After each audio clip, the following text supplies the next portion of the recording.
but it's pretty dang close. And he's looking good. The young fella has brought it today. Thank you. I appreciate that. I'll try and get myself on the video stream. Yeah, we'll get you on the video stream for those joining us on YouTube and on the Wilde Tausch Twitter feed and Facebook page. There he is, Texas Rangers Baby Blue. Why? Why do you have Texas Rangers Baby Blue? And why do you have a sweatshirt that matches it that you're wearing underneath it? So the sweatshirt I got at a discount for $20. So I got the sweatshirt because it was cheap, and I got the jersey because, so for context, yesterday, Shin-Soo Choo, Major League Baseball legend, retired yesterday. So I happened to have this jersey, decided to wear it. That's why I wore it. I bought it because I did a dynasty a few years ago in MLB The Show with the Rangers, and I got Shin-Soo Choo. There we go. You know what? I don't understand it completely. I do. Your fault. I owned a Maryland hat that I wore into the ground in ragged because they won a bracket for me. I picked them to win the national title, and they won a bracket for me. So I, way back in the day, Stevie franchise time, they won me some money. So I had a Maryland hat in honor of that. I don't have anything from video games. Maybe I'll get an Arizona. I'm coaching Arizona right now in NCAA. Exactly. Maybe I'll get an Arizona shirt someday. I was actually reminiscing last night. We had a team happy hour last night, and we were out at Vintage Brewing Company here next door to the ESPN Madison office, and the Appalachian State Coastal Carolina Thursday night college football game came on ESPN. And last year, playing Prize Picks during the 12 days of Picksmas, I had a huge win, biggest win I've ever had on Prize Picks, thanks to Coastal Carolina's backup quarterback's rushing yards in the Hawaii Bowl on December 23rd. I was up till 1 in the morning by myself because my wife and our dog were up at her family's getting ready for Christmas. I'm by myself at home sweating out Coastal Carolina's rushing yards for their backup quarterback in the Hawaii Bowl. And I ended up having a huge win. I'm like, I'm going to buy some kind of Coastal Carolina Hawaii Bowl like garb to celebrate this occasion. Like, this is one that's going to go down in history.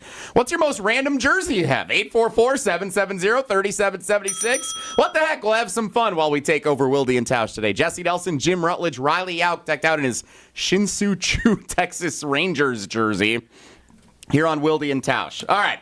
So Jim Rutledge is with us today, and what an occasion. We have a big show planned for you, by the way. Chris Carlin of ESPN Radio, Carlin versus Joe, now heard weekdays noon to 2, scheduled to appear coming up a little later this hour, and Jason Wilde for all of his Packers insight. He said my Evan Williams take was too ridiculous yesterday, even though I feel like I was falsely painted for what my take was. So he will be joining us to correct some of the Packers conversation that's been had around here coming up, I think, at 10:30 this morning, I should say.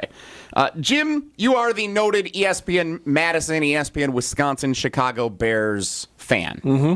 How's it going? I'm good. One thing, though, you asked about the most random jerseys. Jersey, yeah, okay, let's go to the jerseys. Being a Bears fan, if I was inclined, now I have not bought a lot of these jerseys, but a lot of these jerseys, if you're going random jerseys, it's having stuff that's just out of left field. Yes. And so, as a Bears fan, you could really compile a pretty impressive collection of jerseys. Cordell Stewart with the Chicago Bears, that's a pretty... Forgot about that being a thing. Yeah. Chris Chandler with the Chicago Bears. Mm-hmm. Milton legend Dave Craig with the Chicago Bears. Yeah, Milton College, baby. Go Wildcats. Notre Dame star Rick Meyer jersey with the Chicago Bears. Yeah. Brian Griese, Chicago Bears jersey. Doug Flutie, Chicago Bears jersey. I mean, if you wanted to just get a collection, Jason Campbell of the Commanders fame back in the day, he played Jason Campbell had a stint with the Bears? Oh, yeah. You want to really pull some rando jerseys. You could do a lot worse than the Chicago Bears. That's the one thing we got going for us. There's a lot of names on this list, but I think those are the names that I think kind of resonate across. Oh, Matt Barkley, remember him? Matt Barkley, that guy was a little bit of a college legend. Jimmy Clausen. I was about to drop Kyle Orton on you, but that's not that random. He was actually the starter for a few years. No, there's a few. Josh McCown, like those guys at least are out. Chase Daniel, Jimmy Clausen, and Matt Barkley are some good ones too. You got Caleb Haney, NFC championship game Collins, legend. Yeah, you got Nick Foles. Craig Krenzel. There's some Cade McNown. Those are more Eric Kramer, Jim Harbaugh. Like, those are like actual jerseys. But like when you're pulling out a Chris Chandler Bears jersey, like that would be a find at like a Goodwill type store. I hope this answers the question from Geriot in Canton, Ohio, on our ESPN Madison or ESPN Wisconsin talk and text line 844-770-3776. In quotes, best Bears jersey Jim's ever owned. What is it? Any of those guys? Well, Well, I was given a Brian Urlacher jersey. I don't wear it anymore. Okay. Obvious reason. So now I bought myself my first ever jersey, and it's a Caleb Williams jersey. And I'll be honest, I'm honestly super excited. He does seem like a quarterback that is not going to have a great year, but he looks like a guy that's going to be better than the Bears have had. Now, that's not a high bar. But, I mean, Packer fans can saw what Jordan Love did in his fourth year in a system last year, and he still had ups and downs. Unfortunately, I do think Caleb's going to have a whole new coaching staff, and he'll have to work through that next year. But the thing with a guy like Caleb, which is different than Mitch Trubisky and Justin Fields, is those guys needed to sit if they had any chance to succeed. I don't think Caleb needs to sit to succeed. He probably could have had a higher ceiling or gotten, a hotter start if he sat a little bit. But I do think that the Bears have everything right except for the head coach. And mainly because he picked the wrong offense coordinator. So I do think Chicago will be in the mix going forward. This year, Eberflus, I mean, it's just, you say his name. Honestly, I think there's something to be said. No, you could have said this with LaFleur. Like, if LaFleur was a bad coach, everyone would be like, LaFleur stinks. Like, but he's good, so you're in on it. But like Eberflus, like, ugh. Like, you're like, Eberflus? Yuck.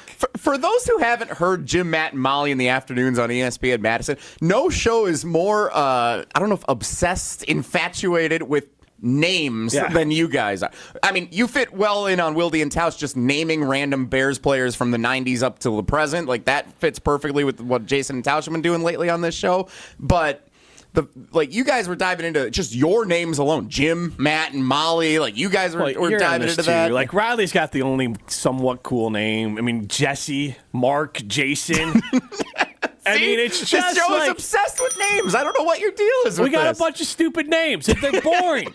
and we talked about it in the NFC North that, like, I think the future of the NFC North has more young millennial-type names. We got Jordan and you got Caleb. Those are names that could possibly be in my kids' class, and I have an 11 and 7-year-old. I mean, they're still generic names. It's just generationally the new generation's generic names. James has been around like literally since the beginning of time. Yeah, but they're not a bunch of Jims running around third grade right now. Right, but our Maybe audience. some James running around third grade though. Then they become Jims. Right. Jared, I think, is borderline millennial and Gen X, but like obviously there's just some blah names. Sam Darnold. We did a whole thing. Like the NFC North got a pretty meh. So where's JJ then? When JJ McCarthy becomes the starter? Is such. I mean, that's like JJ Watt. Like JJ's such like a. I went to school with JJ's.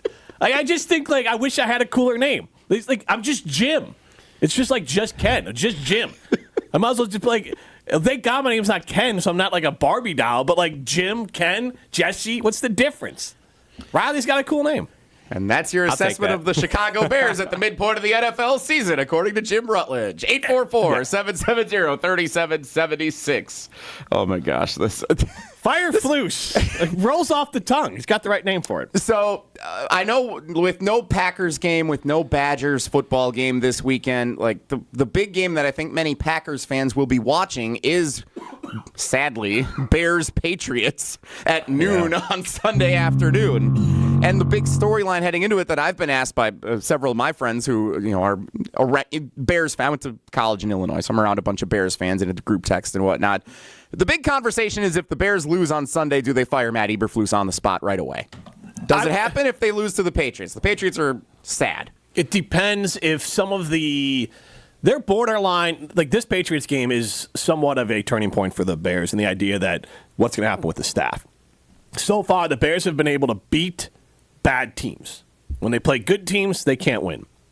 Caleb Williams is still set to break every Bears rookie quarterback record. He might still break some non-rookie quarterback records for passing stats for the Chicago Bears. So it's not what I think we want, but I still think like he's trending in the right direction. But Eberflus and Shane Waldron, there's been multiple team meetings. If this team loses, I would imagine the first step would be demoting Shane Waldron. They have Thomas Brown, and deep cut Badger fans know that Thomas Brown was the Badgers running back coach for a year here under Gary Anderson. But Thomas Brown called plays out in Carolina last year, so he's got some experience. They could elevate him and demote or fire Shane Waldron. But as soon as that happens, Eberflus is on his way out. But Chicago, I don't think ever has fired a coach mid-season. I don't really understand the point of doing it. Unless you're going to fire Eberflus and bring in like Belichick or Saleh like right now, what's the point? There's nobody on staff that would be in the running to be the next head coach. Like, that would be the reason to do it mid-season, right? No, and the next coach of the Chicago Bears should absolutely be Ben Johnson. He's been connected to them last offseason, the offensive coordinator for the Lions. So if they screw that up, that's a major F on them. But I would say that, no, there's nobody, and I'm a huge Thomas Brown stan, but if he took over as play caller or head coach, like maybe he could make a big run and maybe he saves his job and maybe people get behind him. But that's a big leap for him to make. So, and I guess that's the only reason you would want to make the decision in the middle of the season is either if you think someone on staff could be the next head coach, or if you think that firing the coach is going to fire this team up to be a playoff team. I actually did think coming into this season that your Chicago Bears could be a sneaky playoff team in the NFC this season. And out of the gates, I felt pretty good about that. They've come back down with the Hail Mary, and the performance last week in Arizona doesn't look too good for your Bears the rest of this way. But I had them as I always kind of do like a window for the teams. Like I had the Packers as like 9 to 11 wins. I had the Bears at that like 7 to 9 win window. And 7, that's what they won last year, but their schedule might have been easier. They had and like if 7 gets Eberflus fired. So I had them like, yeah, they could get 9 and kind of do what the Packers did last year and sneak their way into the playoffs if other teams falter. Because I mean, Minnesota would have been in the playoffs last year. Kirk Cousins didn't get hurt, and the Packers would have been out. But like those are things that like could have broken the Bears' way, and they could have gotten 9 wins. That was like the most realistic window. But I also wasn't blown away by 7. Obviously, if they start losing more, and if they lose to New England, then yes, there could be a new head coach on the sideline for the Chicago Bears when they play the Packers. The flip side of it is, and this is the more mind-blowing part, if the Bears win, the Bears host the Packers. The Bears have not lost at Soldier Field since they lost to the Packers the last time. I think they're at 10 wins in a row if they beat New England, which means the loser of that game is in last place in the North. Like, that is the more wild part to me, that the Packers could be battling the Chicago Bears for last place in the North next Sunday at Soldier Field. Well, I didn't think of that. Thank you for pointing that out, and that suddenly makes this weekend's game against the Patriots that much more interesting. Win, and it's for last place in the North next week. Because the Packers have 3 losses. The Bears have 4. The Bears would be 5-4. The Packers are 6-4 or 6-3. They would fall to 6-4. And the Bears. So this is a potential fire your coach if you lose. Be in contention for the playoffs if you win game for the Bears against the Patriots Sunday at noon. I'll say this. If that scenario happens, it says way more about the Packers than the Chicago Bears, especially if that game's won. So we'll take your thought. I see some questions rolling in on our text line and in the YouTube comments for Jim as our resident Chicago Bears fan. We will roll with those as much as you, the fans, are willing to participate in it at 844-770-3776. We're also taking your most unique jerseys in honor of Riley Auk's Shin-Soo Choo baby blue Texas Rangers jersey, which no one asked for the backstory of and won't again. We do have a text from Northside Nate here on the text line saying, remember the T-shirt jerseys? I still have a few of those in my closet. My mom came home from the liquidation store with a Jim Thome T-shirt jersey, but Thome was missing the H. And that's how we do it. T-O-M-E, Jim Thome. I was going to say, a Jim Thome T-shirt jersey, especially if it was like the White Sox, would be pretty amazing. Because the White Sox, I'm not a fan, but like that black and white is like, that's cool. Like that just looks like you are just a tough dude. But not if the name's spelled wrong or, I don't know, washed out. I don't know if it was spelled wrong or washed out. I don't know the answer to that one. We may never know. We'll continue to take your most random jerseys that you own. If you want to send a picture, we can put them up on the video stream as well. That'd be even extra fun. 844-770-3776. You can share those wherever you are. Also, your Bears questions for Jim Rutledge is with no Packers game, no Badgers game this weekend. It's time to scout the rest of the NFC North and the rest of the NFC. Coming up, we are going to get Jim Rutledge's NFC tiers, which I cannot wait to see how this plays with the Packers fans that listen to this show. So you'll hear that coming up. We'll get into the second half predictions from ESPN's NFL analysts, who I'm sure are going to be dead on with everything they have. Chris Carlin, Jason Wilde scheduled to appear. Some of your Friday favorites, including Feel Good Friday, to wrap up the show. Stick around. It's Wilde and Tausch. Wilde and Tausch is presented by Pella Windows and Doors of Wisconsin. Call Gina Della from Pella at 855-PELLA-WI or visit online at PellaWI.com/radio. The Homer Hour with special guests every day from 5 to 6. Right now, they'd be a toss-up with the Herd. People just don't know how funny mean you are. Come on. Well, I mean, that's mean, but it's funny, and the funny trumps the mean, and so you laugh. But there might be some truth to that. Of course there's some truth to body. The Homer Hour with Homer. Weekdays from 5 to 6, right here on 94.5 ESPN and streaming live on YouTube. This is Jeff Johnson. And I'm Jason Johnson. And together, we're part of Johnson & Sons Paving. Get your parking lot ready now for spring and avoid paying for extra repairs later on. We'll come out to your property and walk it with you. Potholes, damaged asphalt, damaged concrete, standing water, you name it. We'll talk to you about your options and fix it. Plan a budget, set up an overall schedule with Johnson & Sons Paving. It's all about doing it right the first time. Call us today to schedule a walkthrough and free estimate. JohnsonandSonsPaving.com. Do you remember that electric moment when you suddenly realized that she was the one? The one you were going to love forever. The one you'd been waiting your whole life to meet. She is the one. The one. Now it's time to find the one engagement ring that sparkles like she does. Come to Kessler's Diamonds. We have a collection of incredibly special diamond engagement rings called the One Collection. You need one special engagement ring for the one woman you will ever love. Kessler's Diamonds is the one jewelry store where you can find the One Collection. And Kessler's is the one store that offers the world-famous, no excuses, no fine print, lifetime warranty on every diamond engagement ring we sell. We have the freedom to do this for you because Kessler's Diamonds is the one diamond store owned by its employees. The One Collection starts at just $550. Welcome to Kessler's. Find the Kesslers nearest you at KesslersDiamonds.com. Stay up to date on the green and gold all season. The Green and Gold Fix podcast is brought to you by Potawatomi Casino Hotel. Luxury stay, elite play, unwind in sophisticated comfort. Win big, dine, and experience the events in Milwaukee. This time of year can be really tough on a number of areas in your home. If you're struggling with any electrical issues, the superheroes at Current Electric are ready to help you. Chuck Smith is a Brookfield Central grad who started Current Electric over 40 years ago. His mission was to serve our community with integrity and quality. Whether it's as small as a switch repair or as large as rewiring your entire home, to a generator to keep your lights on, or even interest in solar energy, call on the superheroes from Current Electric. Go to callcurrent.com. That's callcurrent.com.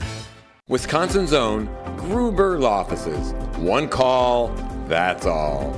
Change your grocery game plan to locally owned Century Foods, home of the best meat, freshest produce, and tastiest treats. And free groceries. Okay, just calm down. We'll get to that later. Stay tuned in right here to score free groceries. Stop, please. Okay, I'm shutting up. My lip is zipped. Anyway, let's get to this week's specials at Century Foods. Now through Wednesday, save on 1.1 to 2 ounce McCormick Pure Vanilla Extract or Ground Nutmeg, $3.99. 12-pack can Selected Varieties Super Chill Soda, $4.79. 12.5 to 20 ounce Selected Varieties Rana Pasta or Sauce, $5.99. 10 to 13 ounce Selected Varieties Marie Callender Bowls or Pot Pies, 2 for $4. And now time for the big reveal: free groceries. That's too over the top. Try this. Win free groceries from Century Foods. Win free groceries from Century Foods. Forget it. I'll handle the rest. Enter to win $500 worth of free groceries on Century's Facebook or Instagram by January 8th.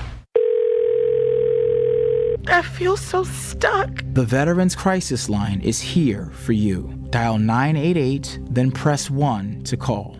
You're listening to Wilde Tausch on 94.5 ESPN. Presented by Pella Windows and Doors of Wisconsin and sponsored by American Family Insurance.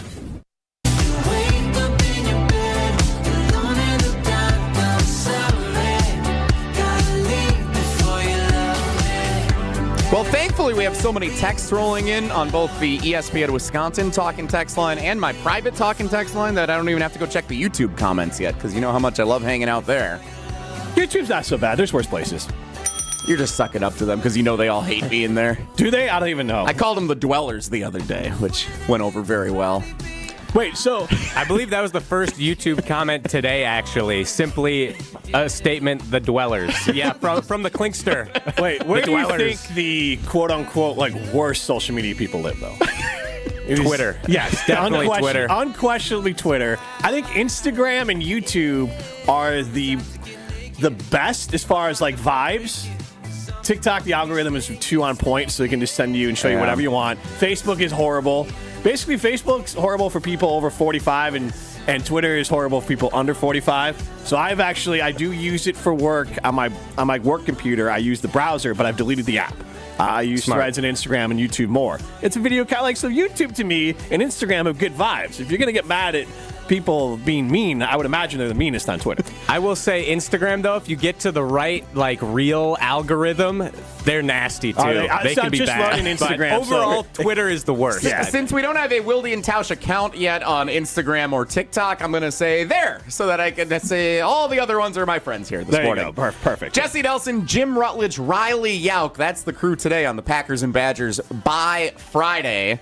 Jason and Tausch on assignment today. They'll both be back on Monday. We'll have the usual crew back with you on Monday morning here on Wilde and Tausch on ESPN Wisconsin. 844-770-3776 is your way into the show. So we've got kind of dueling things happening right now with Jim Rutledge really as our featured cousin sub of the day. I guess I kind of count, but I'm really on the So where's my sub? Great question. I don't even get a sub? We'll see what we can. You're putting in a long day. Maybe we'll get some cousin subs a little later this afternoon for the afternoon crew. Come on, Justin. All right. So let's start with our guy up north, neighbor Joe, who's been helping us with the trivia questions on Wisconsin Geography Wednesday. He texted me. He has a vintage 1970s Leicester City jersey, which, like, Leicester City, I didn't know. I don't know what that means. What is that? That's from the Premier League over across the pond. I didn't know Leicester City was even a thing until like 10 years ago when they had like the biggest upset in history winning that league. And then he said his wife also has a Jake Kummerow Packers jersey, which I know you'll be a big fan of, Jim.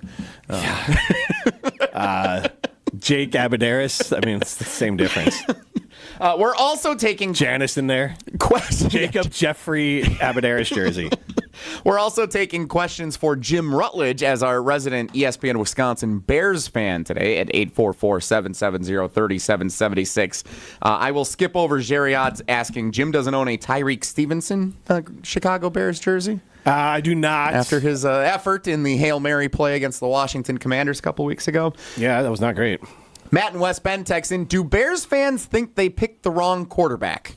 No. Now, could they? Because if you wanted to go truly nihilistic into what Bears fans think. And just for context, I don't think Matt's asking this like because Caleb Williams, just because Jaden Daniels is so good and leading the Commanders where they are right now. So there's a couple things here. You could go nihilistic Bears fans there are some out there. I'm trying to avoid that. Like whoever's coming to Chicago is just going to be bad. Like it's just nihilistic. Everything's bad. If Jaden Daniels came here, Caleb would be slinging it out in Washington. But I think they hired the wrong OC. Cliff Kingsbury, who they interviewed, who apparently they were so rude to that he really wanted to stick it to them when they played Washington. They basically brought him in to ask him about Caleb, and then he got the job with Washington. Long term, I don't know what Jaden Daniels would be. The offense is very one read, let it rip, or run sort of. Passing stats are really not that different dramatically between Caleb and Jaden Daniels, and you can see Caleb reading the field more. But right now, Washington has built a better system. They have a better offensive line, and they have a better offensive coach, and they're maximizing their quarterback skills better than Chicago is. So the concern more would be the Bears picked the wrong OC, which is then going to get their coach fired, which means they have to start the whole thing over. So nihilistically, no matter who goes to Chicago, could be bad. But more realistically, the Bears screwed up the offensive coordinator hire. 844-770-3776. Joe in Minneapolis texts in contention for most random Packers jersey.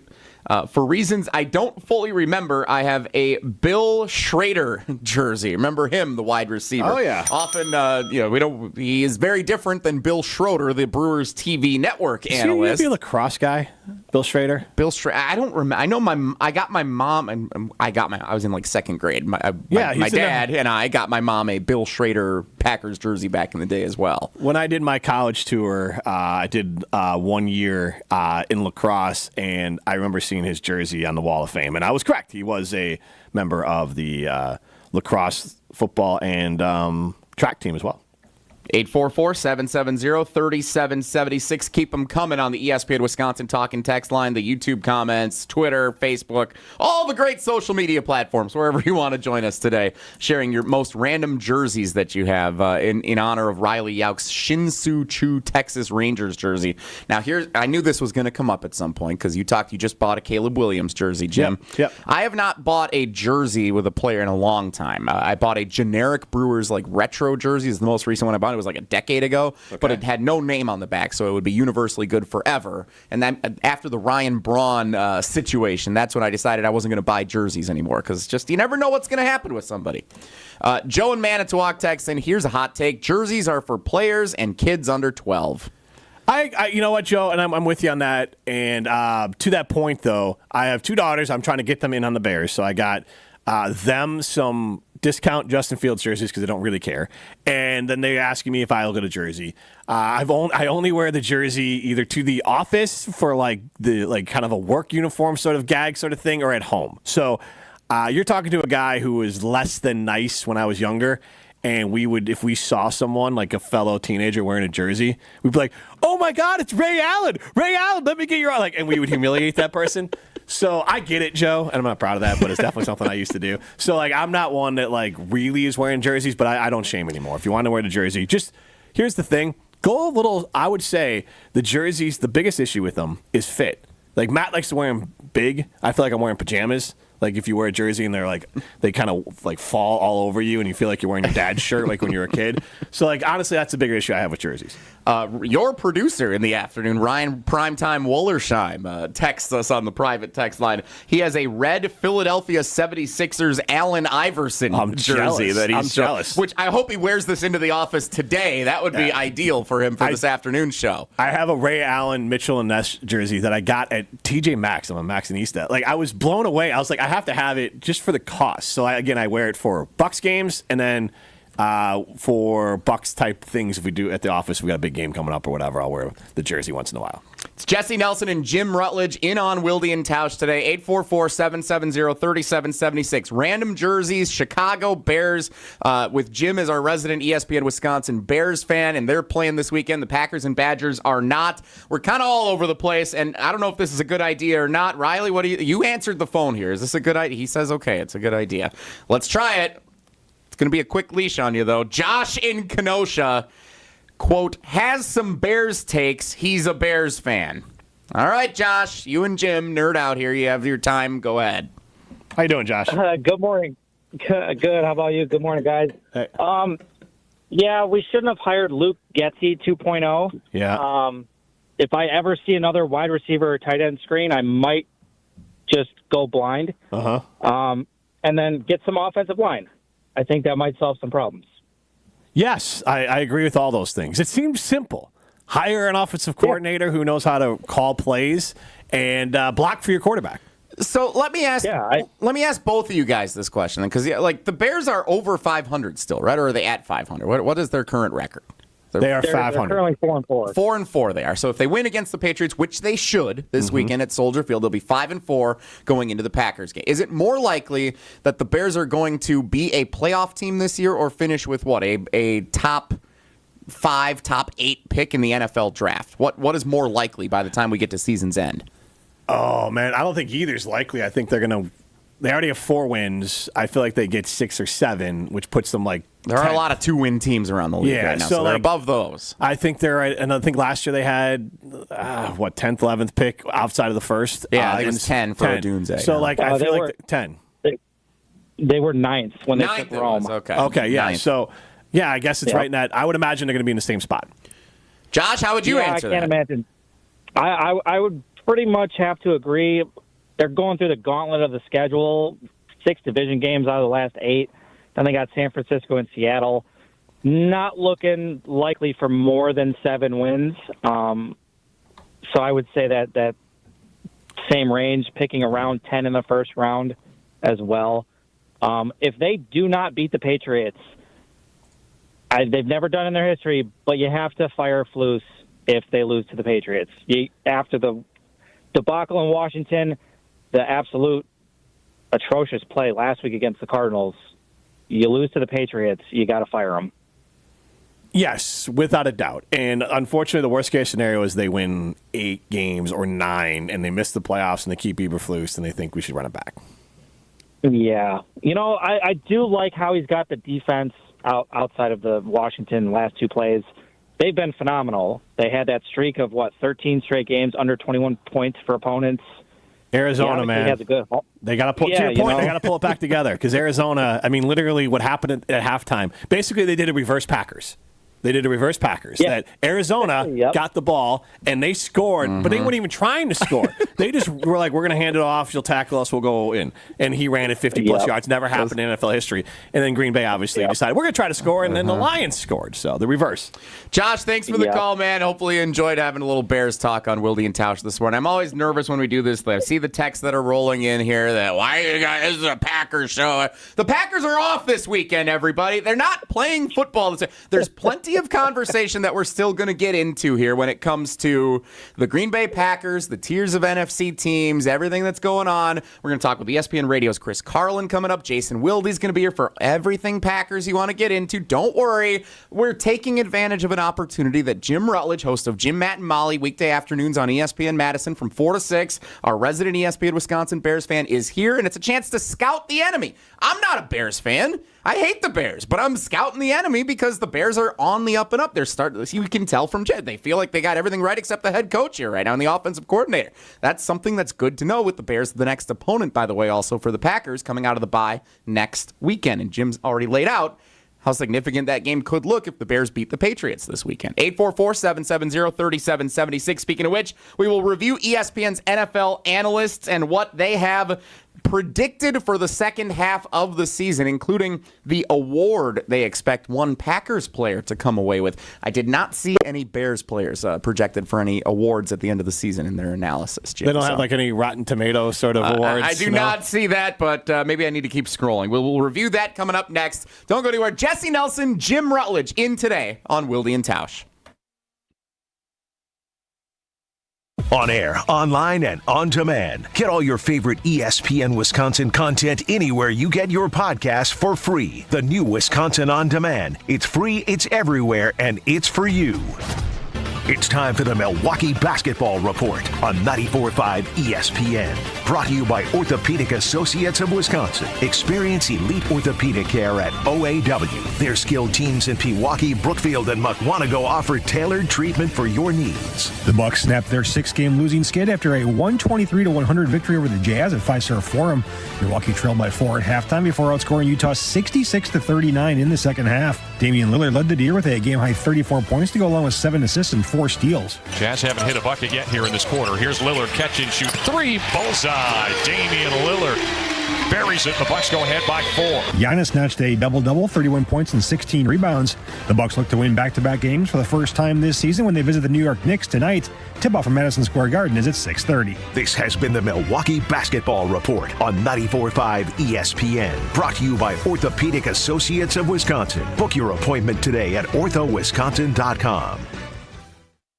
Kyle Walsh here from ESPN Wisconsin's Kyle Bruston Norman, and football season is back, and you know I'm watching every snap with the Underdog Fantasy Sports app in my hand. Making picks on Underdog is straightforward, and signing up is even easier. You make picks for your pick'em entry and choose if a player will go higher or lower when it comes to their stats. Maybe it's Jordan Love higher than 2.5 touchdown passes, or even Tyreek Hill lower than 150 receiving yards. Over 1 million fans got in on the action last season, and it is time for you to jump aboard. Just head over to Underdog's simple-to-use mobile app at UnderdogFantasy.com or sign up using promo code KBN, and Underdog will give you a free pick to use on your first cash pick'em entry, plus up to $1,000 in bonus cash when you deposit. That's Underdog Fantasy promo code KBN to claim your new customer special of a free pick and your deposit offer. Join me this football season and win big. Must be 18 plus and present in a state where Underdog Fantasy operates. Terms apply. Concern with your play. Call 1-800-GAMBLER or visit ncpgambling.org.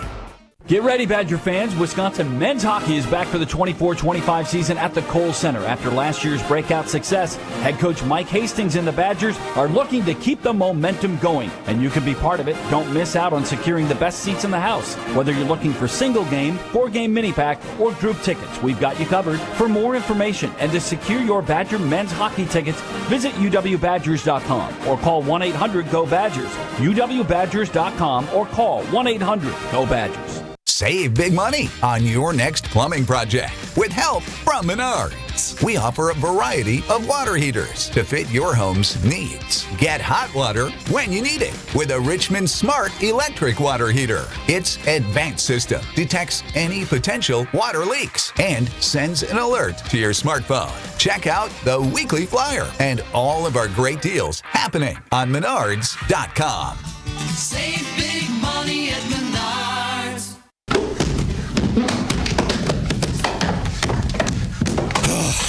Stupid stairs. Mike, I thought we were going to remodel and put our master bedroom on the first floor.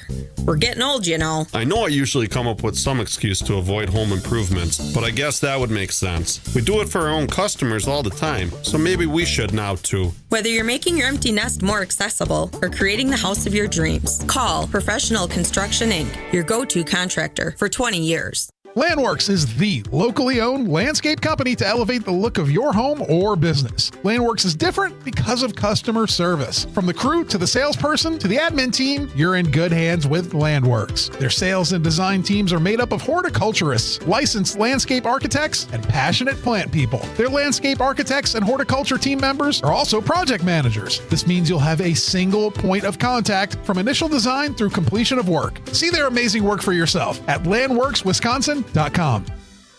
This is Wilde Tausch on 94.5 ESPN, sponsored by American Family Insurance. Insure carefully, dream fearlessly. Get a quote and find an agent at amfam.com.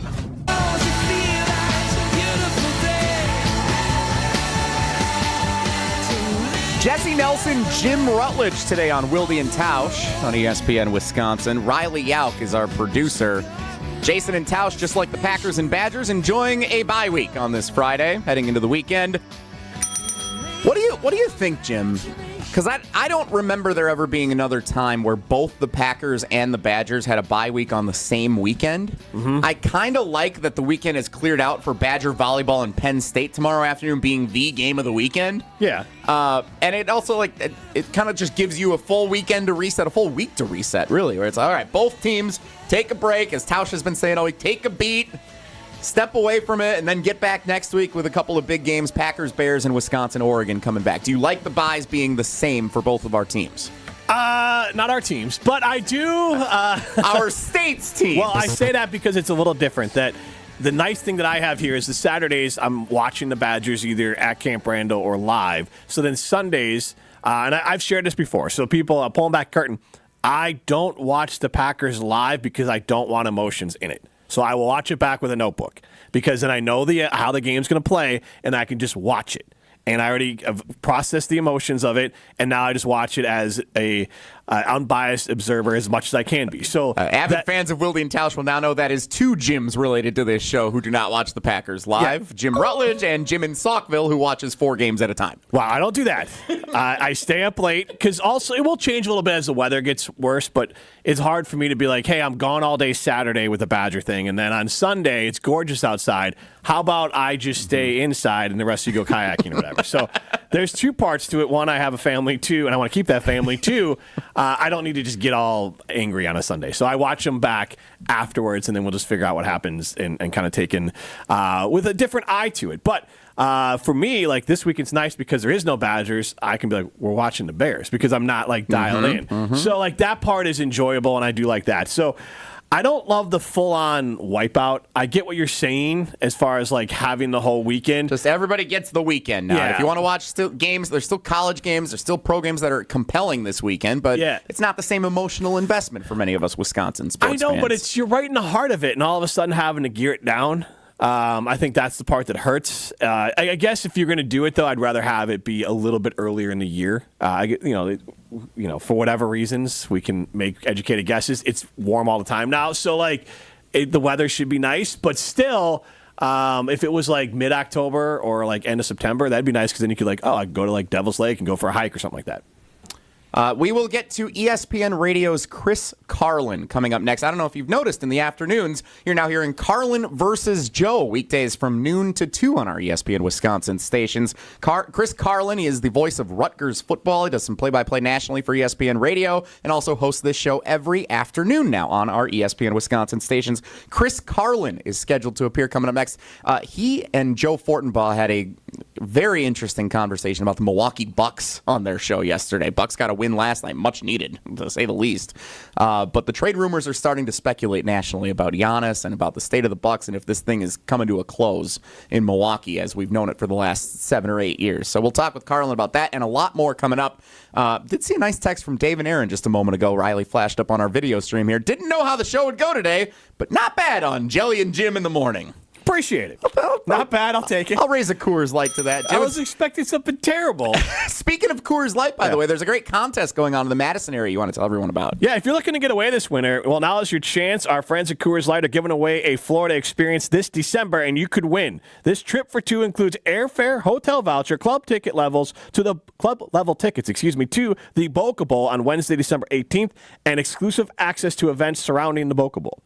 The Boca Bowl, if you don't know, is in Boca Raton, Florida. All you have to do is order an ice-cold Coors Light and scan the QR code at any of the following locations, which could be Wando's, Red Zone, Draft House, Tanner's, or Pooley's in the Madison area. Winners will be announced on Wisconsin College Game Day, Friday, November 29th. And honestly, the Boca Bowl experience is great. You're getting to go to Southern Florida in the heart of winter. Yes. That's the big thing that's going on here. The stadium, I'll tell you this, you can see the palm trees and you can see the ocean from the stadium. It is really cool. I've been there too. It's an amazing experience. So this isn't just your run-of-the-mill bowl game. You get to go to this awesome bowl game experience and you get to enjoy Southern Florida for a few days. How about that? Check it out at all those respective locations in Madison. Chris Carlin, ESPN Radio, Carlin versus Joe, scheduled to appear coming up next on Wilde Tausch. Wilde Tausch continues next on 94.5 ESPN, presented by Pella Windows and Doors of Wisconsin, and sponsored by American Family Insurance. The best source for every piece of NFL news you need to know. That's the idea of a deal. Each side gets wins, right? They have Jordan Love under contract for the next 5 years. ESPN NFL insider Adam Schefter is on Jen, Gabe, and Chewy every Wednesday morning at 7:30. Sponsored by Island Resort and Casino. I think Packers fans would sign up for 12-5 today, and maybe they will be. Right here on 94.5 ESPN, and also streaming live on the Wisconsin On Demand app and at ESPN Milwaukee on YouTube. Hey, it's Gary Ellison here for Wisconsin Indoor Golf Center. Looking for that midday escape? Or maybe you want to impress a client. Get a little slice of summer on the links with Wisconsin Indoor Golf Center, a top-tech, cutting-edge golf experience that gives you the chance to play legendary courses. Wisconsin Indoor Golf Center's simulators, entertainment, and best Bloody Marys make it feel like summer all year round. With bays at just $35 an hour, Mondays through Thursdays. That summer feel is easily back in your life. Book your bay at WisconsinIndoorGolfCenter.com. Tito's Handmade Vodka is America's original craft vodka. In 1995, Tito Beveridge built his very own distillery and put his life savings into it. Since then, he's won the unanimous Judge's Choice Double Gold Medal at the World Spirits Competition, the Chairman's Trophy for World's Best Vodka Tonic, and many others. Tito's Handmade Vodka is still made on the same land where he started it, all in Austin, Texas. Distilled from corn and gluten-free. Visit us at Tito'sVodka.com for recipes, videos, and more. Distilled and bottled in Austin, Texas. 40% alcohol by volume, namely 80 proof. Crafted to be savored responsibly. The kick is up and wide left. Why don't they customize the goalposts? Make them wider. Gina Della from Pella? How'd you get into the booth? And why just yellow? Add some green stripes. Sure, Gina. Should they also remove the G at midfield and paint a Pella crest? Okay, Wayne, you can't customize a football game to go the way you want, but Pella can customize your home the way you want. Right now, get 0% interest for 60 months. Visit PellaWI.com. Hold your appointment on or before November 8th. Certain restrictions apply.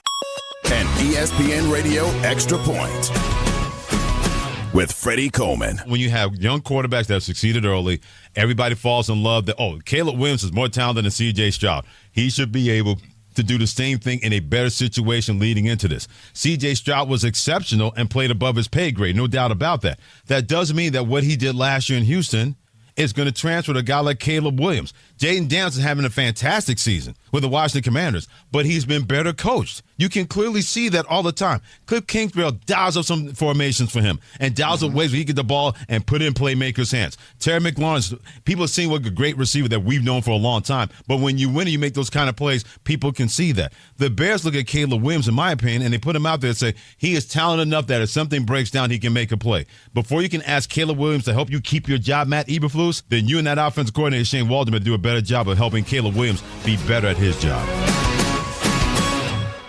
Attention football fans, the season's heating up, and that means it's time for jaw-dropping plays, spectacular touchdowns, and memories that'll last a lifetime. So if you're looking to grab the best seats for all the excitement, Vivid Seats is your go-to playmaker. With an incredible selection of tickets and a game-changing rewards program, Vivid Seats is your ticket to every thrilling moment. Don't miss out. Experience it live with Vivid Seats, the official ticketing partner of ESPN.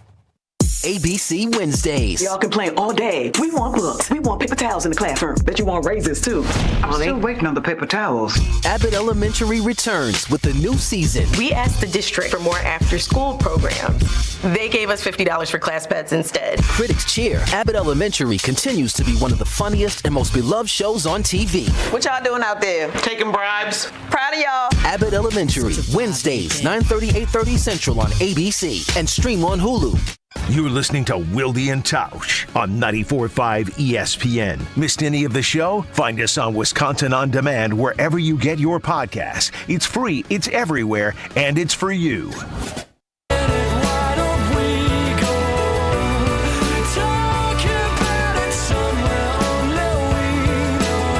Jesse Nelson, Jim Rutledge on Wilde and Tausch today. Jason and Tausch both on assignment as the Packers and Badgers head into their shared bye weekend this weekend.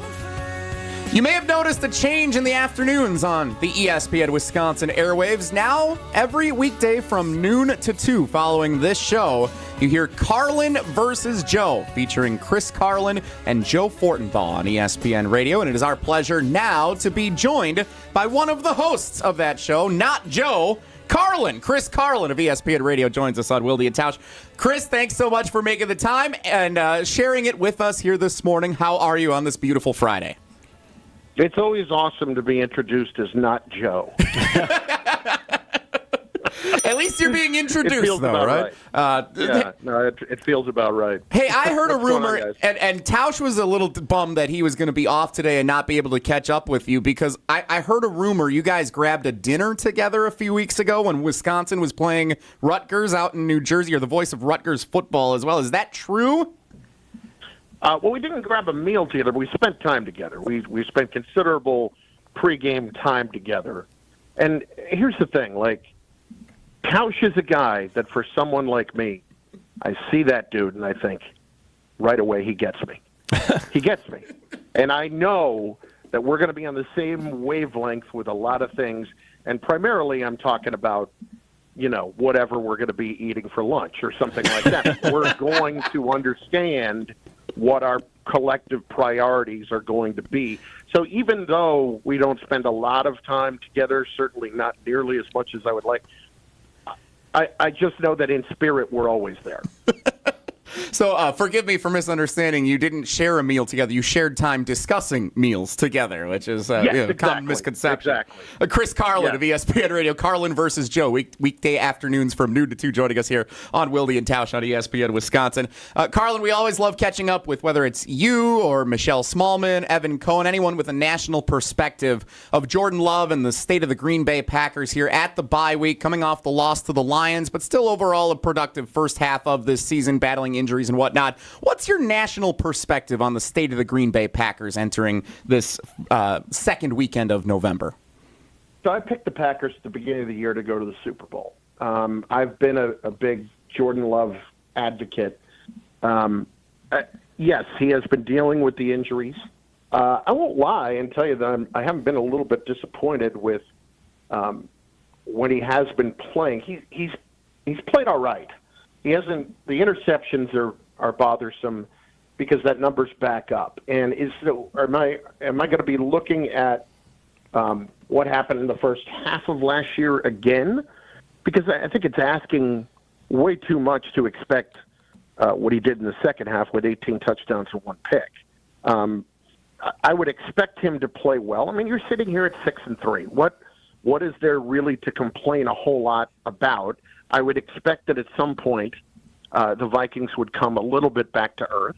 And the Packers are clearly a playoff team. It's just what is second half of the season Jordan Love going to look like from a health standpoint and from a performance standpoint? Carlin, if you're saying what's there to complain about at 6-3, I need to introduce you to Green Bay Game Night, our post-game show after every Packers game on Sundays, because I got to admit, it's been generally negative throughout even when the Packers have won some of these games in the first half of the season. Well, listen, I get it. I understand why people are maybe a little bit skeptical when you lose to the Lions the other day after you won 4 straight, but the Lions, can we just be honest about something? Can everybody kind of just admit it? At least at the moment, the Lions are playing. They are certainly the best team in the AFC or in the NFC, and they're right there with the Chiefs. And I think the Lions have a bit of a chip on their shoulder right now of this is where we are headed, this is who we are, and this is what we are going to show you. Now, does that mean you don't beat them in a one-game, moment in the playoffs? No, but the Lions are – I can't get that upset about that game even though they lost it at home because the Lions are really freaking good, are really good, and I still don't think people even really understand that. I had a question that I brought up to Evan Cohen yesterday on my show, Jim, Matt, and Molly, and it's this idea that Packer fans, and I've kind of thought this for a while, and they've kind of given themselves a nickname in Titletown with the quarterbacks, that there's a world where Jordan Love might turn out, and I think these quarterbacks are good quarterbacks. Most teams would take these quarterbacks to be Baker Mayfield, Dak Prescott level quarterback, Kirk Cousins-esque even. And I feel like that won't be good enough for Packer fans, and Titletown's going to melt down. But, do you think that's a possibility that Jordan Love could end up just being a Pro Bowl quarterback who's really, really good, who's not a Hall of Famer, but 27 NFL teams would take? Yeah, it's called being spoiled for 30 years. That's what it is. I mean, let's be real. Please give me the other towns that have had the most important position on the field, the other organizations that have had that lockdown for literally a 30-year stretch. I'm waiting. Yeah. We're done. Guys, you just have to be realistic about this situation. Look at everybody else in your division at quarterback during that stretch. Can we just admit that it's been incredibly fortunate to have that be the case? And if Jordan Love is a tick or two below Aaron Rodgers and Brett Favre, that doesn't all of a sudden make him Zach Wilson. I mean, geez. Let's say if people are upset by that, you really have to get and I respectfully get out of your Green Bay bubble and look around and get this is disrespectfully, get a clue if that's how you're feeling about it. I think if he is just that, and it's very possible he could be just that. I mean, welcome to the NFL. Everybody else has been dealing with it for 30 years while you haven't. It's just not as fun doing the way everyone else does. It's been nice having that solidified for literally my entire life. I just turned 33 earlier this week. I've been set my entire conscious life at quarterback in Green Bay. It's been awesome. And you have literally never known a life where you had to watch somebody like Daniel Jones go play quarterback. And it has to, I guess ignorance is bliss because that must be bliss. There was a portion of the 2018 season that Brett Hundley started a couple of games. A couple of games. Oh my! How did you ever make it through that 4-game stretch? Yeah, Malik Willis this year. You didn't even have Malik Willis. We're undefeated. People want Malik Willis in there instead of Jordan Love against the Lions last week. That's literally what some of the conversation has been. Chris, that's the other thing. When you've lost your guy this year, the other guy who was basically left for dead by Tennessee comes in and he's playing great. Magic elixir up here. Chris Carlin. What's in that elixir? Because when they leave, something's wrong. True. Carlin versus Joe, weekday afternoons, noon to 2 on ESPN Wisconsin. Carlin, yesterday afternoon, we heard you and Joe having a conversation about the Milwaukee Bucks, which it's kind of ironic that I think nationally the Bucks sometimes have more interest than they do locally here during the football season. The Bucks got off to a terrible start this year. They were 1-6 before beating the Utah Jazz last night, but we're already seeing Brian Windhorst, among many others, that are sharing what they may or may not know about potential trade speculation. And it seems like every time you national people do this, when the Bucks have a little losing streak, where's Giannis going to go? Giannis to the Knicks, Giannis to the Bulls. Let's get Giannis out of Milwaukee. When are you guys just going to stop having that conversation and say he's loyal to Milwaukee and has been for more than a decade? He has been loyal to Milwaukee, and I don't. There's no knock on that. I think things have changed with Giannis a little bit the last couple of years. I don't know that he's going to force his way out, but understand like how the league has functioned for a long time. We sit, we watch, we wait for the superstars who are not winning, who are not named Steph Curry, to want to force their way out of a situation. And I would say 75% of the time we're right. So right now, those two are going to be Giannis and they're going to be Joel Embiid. Now, I think, look at Giannis as a whole. You have what happened last year with the whole coaching situation, which was clearly, even though they were playing well, a bit of a mess and something that most of the players felt like needed to be changed. And so they did. Doc comes in, is immediately equipped with excuses as to why they're not going to win. Right away. And look, I just got here. We're in the middle of it. We've got these players. They're banged up. They got this. They got that. Like that's kind of Doc. And now here we are. And admittedly, I have not watched every Doc press conference this year, but I'm waiting for the excuses to start rolling in as to why they're not doing it. So it's kind of a natural progression. It's not a Milwaukee thing. I don't want anybody to feel like that. The same thing is happening with Joel Embiid in Philadelphia. I'm glad you pointed that out because I'm a Bucks fan, but I listen to a lot of national media. Bucks fans getting their feelings, Wisconsinites getting their feelings anytime national media talks about it. But it makes sense. There is a world that is not that far out there that if they don't do well this year, Dame is old and like basically untradeable. You're not going to get a lot for him. There's no other assets on this team that anyone wants. And if this team falls apart, of course Giannis would want out. Chris Middleton can't play. So it is not insane to say that this team might be done because there's no exit strategy for the Bucks if it doesn't work. Because you're not going to get a lot for Dame. You're going to get nothing for Chris. And then nobody else wants any of the other players. And your draft picks, you drafted teenagers. Yeah. And look, every team in the league, the way the league is structured right now, is going to find themselves in that position one way or another. Here's, again, what to be happy about. I'm not saying it's over, but you got a title out of it. You got at least one out of it. So understand that. Most places don't get that. Yes. Catching up with. Would you rather have been, watching James Harden do the same thing, who's done it in multiple places? No, obviously not. Yeah. And again, it's not Giannis is going to not be loyal to Milwaukee. That's not the case. It has more to do with this is what we naturally do because there's the evidence there to back it up. Just feel like this is almost a tradition unlike any other. Every year in the NBA season, sometime before February, the Bucks have a 4 or 5 game losing streak, and there's suddenly all the shows in the afternoons are saying, "Oh, when's Giannis going to get traded? Is this going to?" And it never happens. And I hope it does. We just got to that point early this year. Is all.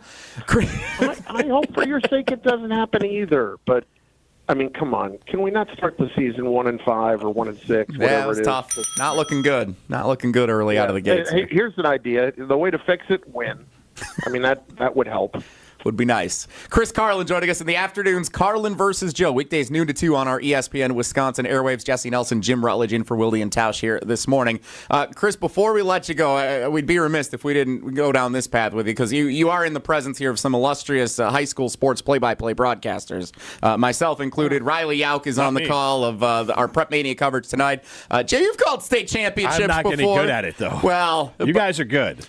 Chris, what happened with you on Saturday? For those who missed this, I know this has been a moment for you that's gone viral. Here is what it sounded like when Chris Carlin was on the ESPN radio call of Florida and Georgia on Saturday afternoon.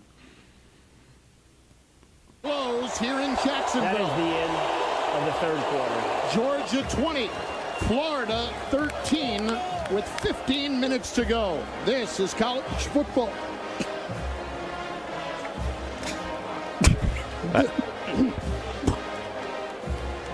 Excuse me, this is college football on ESPN Radio. Oh my God. I mean, there are just some brilliant parts of that. Chris, what happened? It was a cough at the wrong time. And it's the second time in about 3 months it's happened. First time in a game, the other time it happened on the show with Joe, where you just couldn't get out of it. Like, what is that? And immediately my wife was listening. It's like, did I just lose you? Is it over?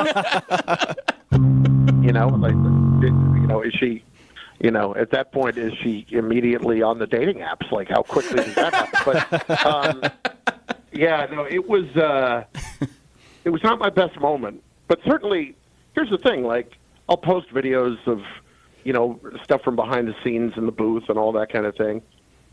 Naturally, like, no call that I ever make is ever going to get that kind of attention. But if I almost die, here's 175,000 watching. Yeah, so you have to put it out there because content is king, boys. That's what the people want.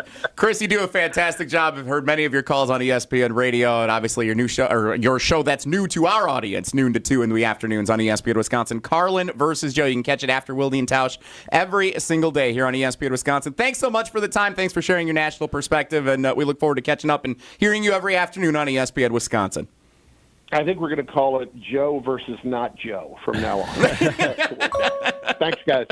Chris Carlin, Joe versus not Joe, every weekday afternoon on ESPN Wisconsin. I love his insight, and I always love hearing the national perspective. When again, whether it's Chris Carlin, Evan Cohen, Michelle Smallman, we're so fortunate to be joined by so many of the national ESPN radio hosts that have this just different view of how Wisconsin sports is seen. We're so close to it. And I love when he said, like, you're 6-3. What's there to complain about? Well, what's there to complain about? Right. I mean, a lot going on around here. Just listen to this show this week. It's been crazy. Well, I was just glad he agrees with my working theory on the Packers, where I honestly think Jordan Love's going to be – I think Baker Mayfield and Dak Prescott are very good. I think Kirk Cousins is very good. I think that could be very likely where he lands. And most teams, including the teams that had those guys, maybe at the end they're annoyed, would take it. But I have this feeling that Jordan Love might just be Kirk Cousins, who's a hell of a quarterback, fringe Hall of Famer, Matt Ryan.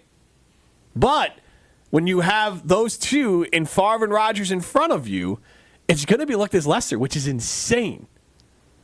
I mean, if he's Matt Ryan, are you upset?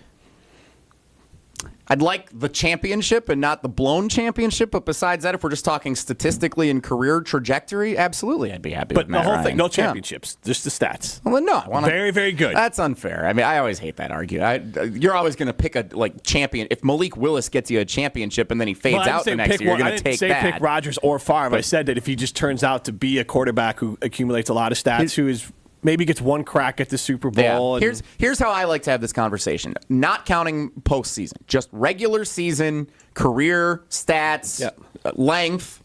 If you get Matt Ryan from Jordan Love, yes, sign me up for that. Okay. I'd be happy with that for a good decade in Green Bay. I think that's a good way to look at it. I don't disagree. I think most teams would be thrilled with that. And you should be. Like that's actually a great pick by Goody.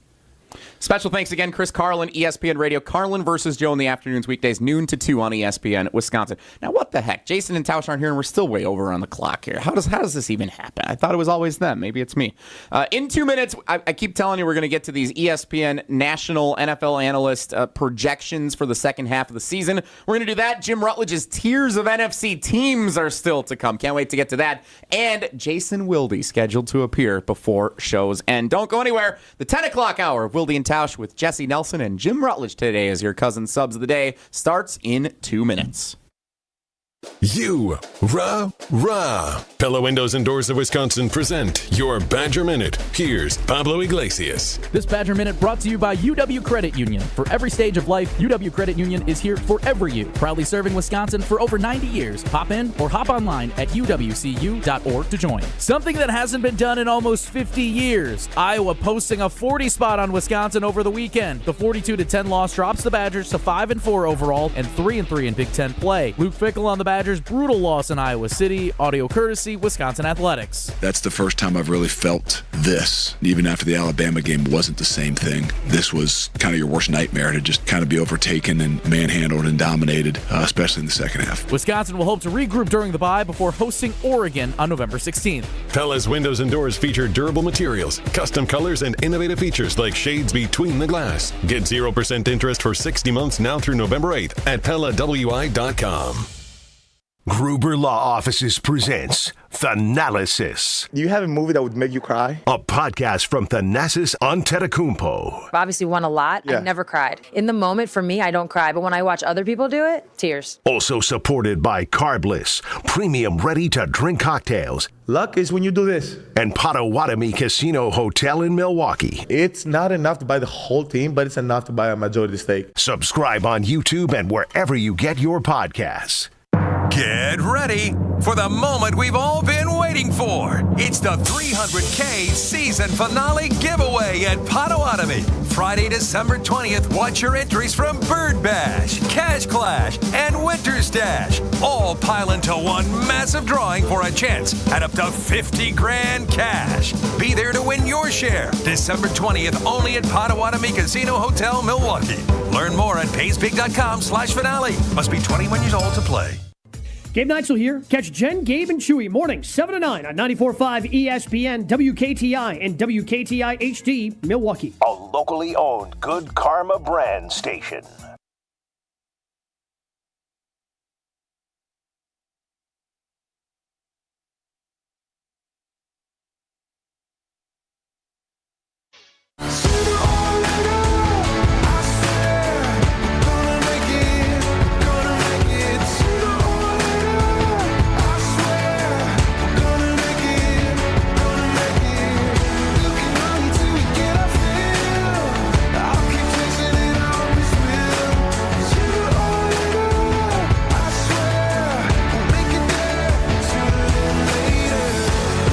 Sooner or later, the 10 o'clock hour begins of Wilde Tausch on ESPN Wisconsin.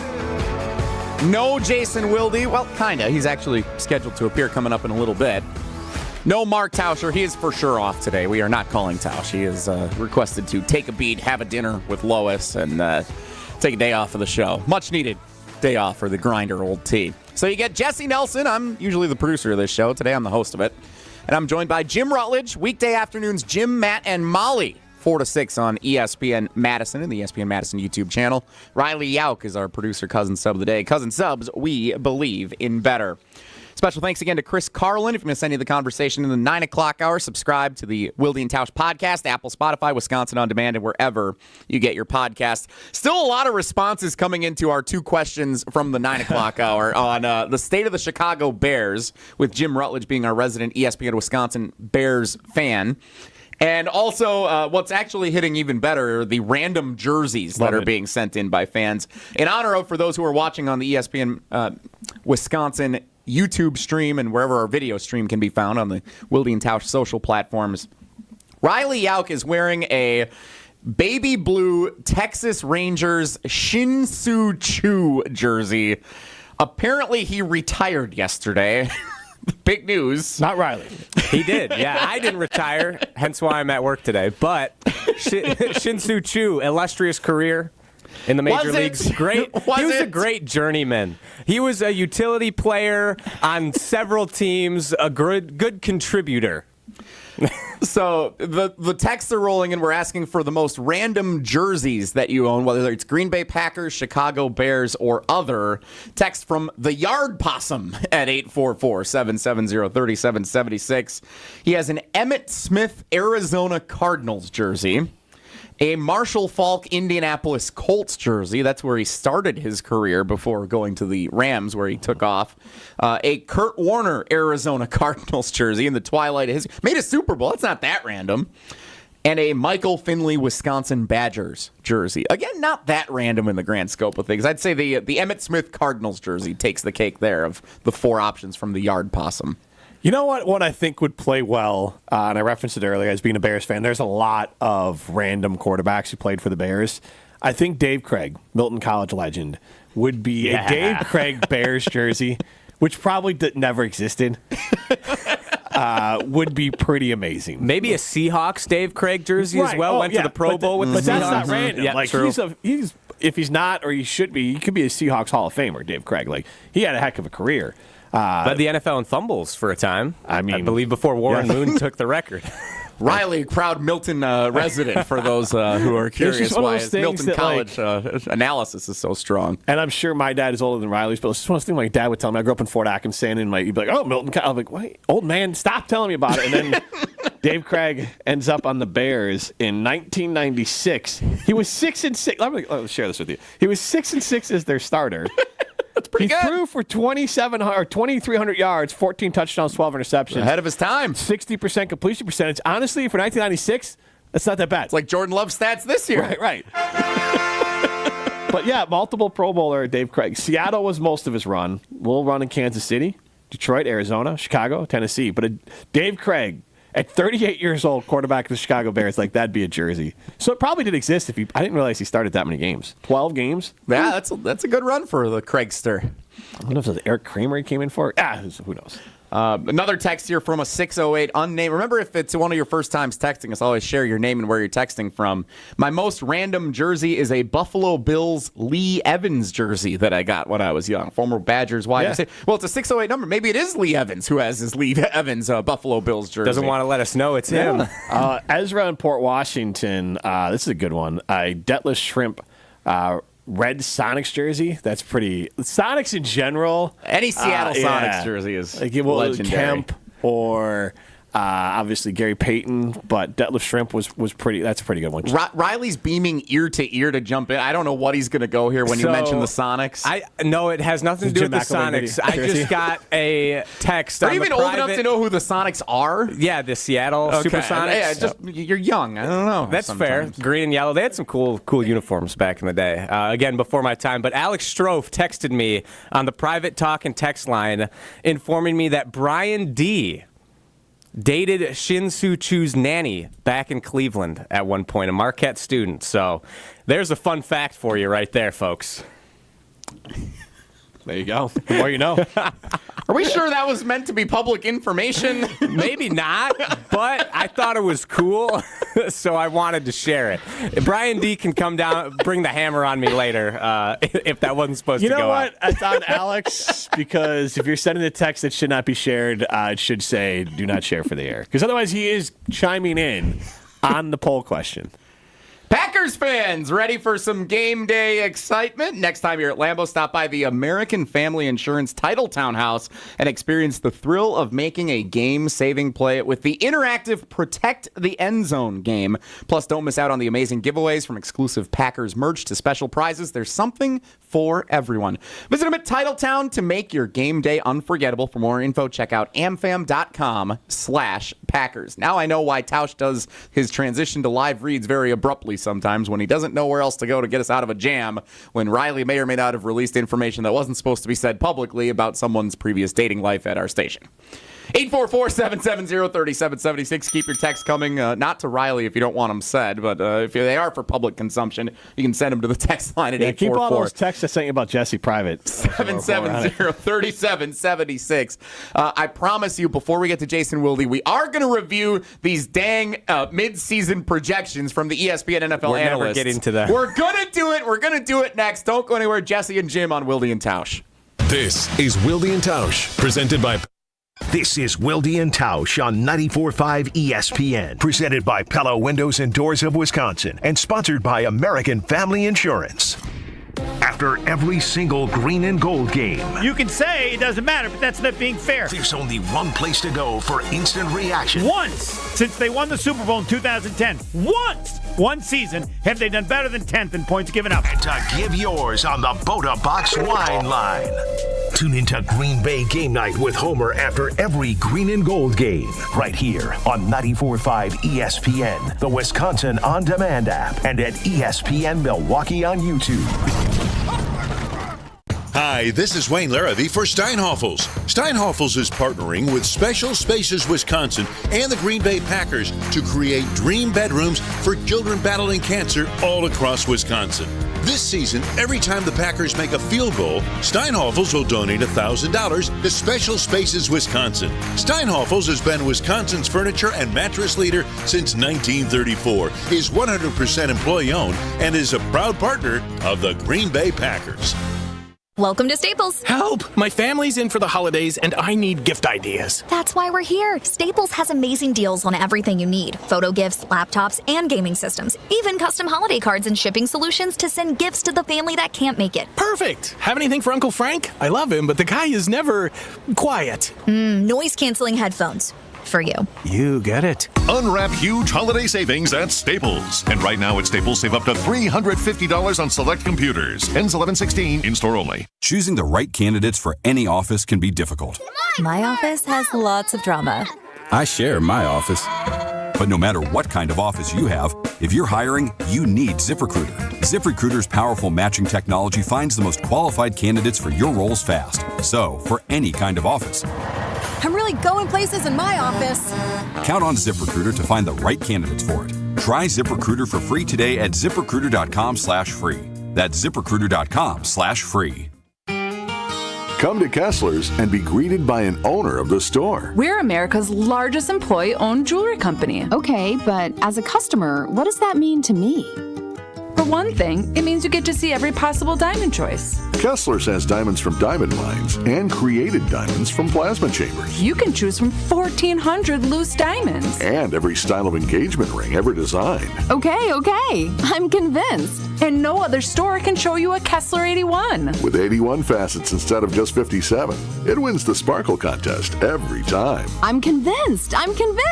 And no other store has the Kessler Princess Cut. Or the exclusive Kessler's Emerald Cut or Kessler's Square Radiant Diamond. I give up. And when you want to tell her that you love her twice as much today as the day you married her. Kessler's has big anniversary diamonds that can be twice as big as the one in her engagement ring. Kessler's is unique in all the world. So what do you say to all that, Sarah?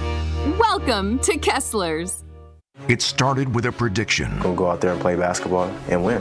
And how many games? 6. It became the culture. Chance of Bucks in 6. Being a Bucks fan means you live and breathe Bucks in 6. Brandon Jennings created the prophecy. Tune into Behind the Bucks, the story of Brandon Jennings on the Bucks Plus audio network. Behind the Bucks is presented by Gallagher, your trusted insurance broker and HR and benefits consultant. Available now on bucks.com/plus, the Bucks app, and streaming wherever you get your podcasts. That's for the culture.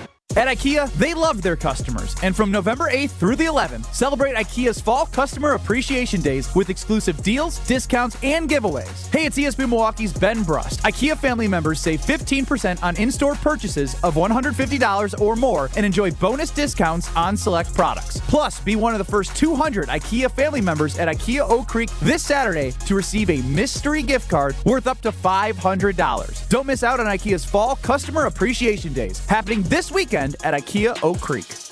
Wilde Tausch is presented by Tito's Handmade Vodka, America's original craft vodka produced in Austin, Texas, and naturally gluten-free. Tito's Handmade Vodka.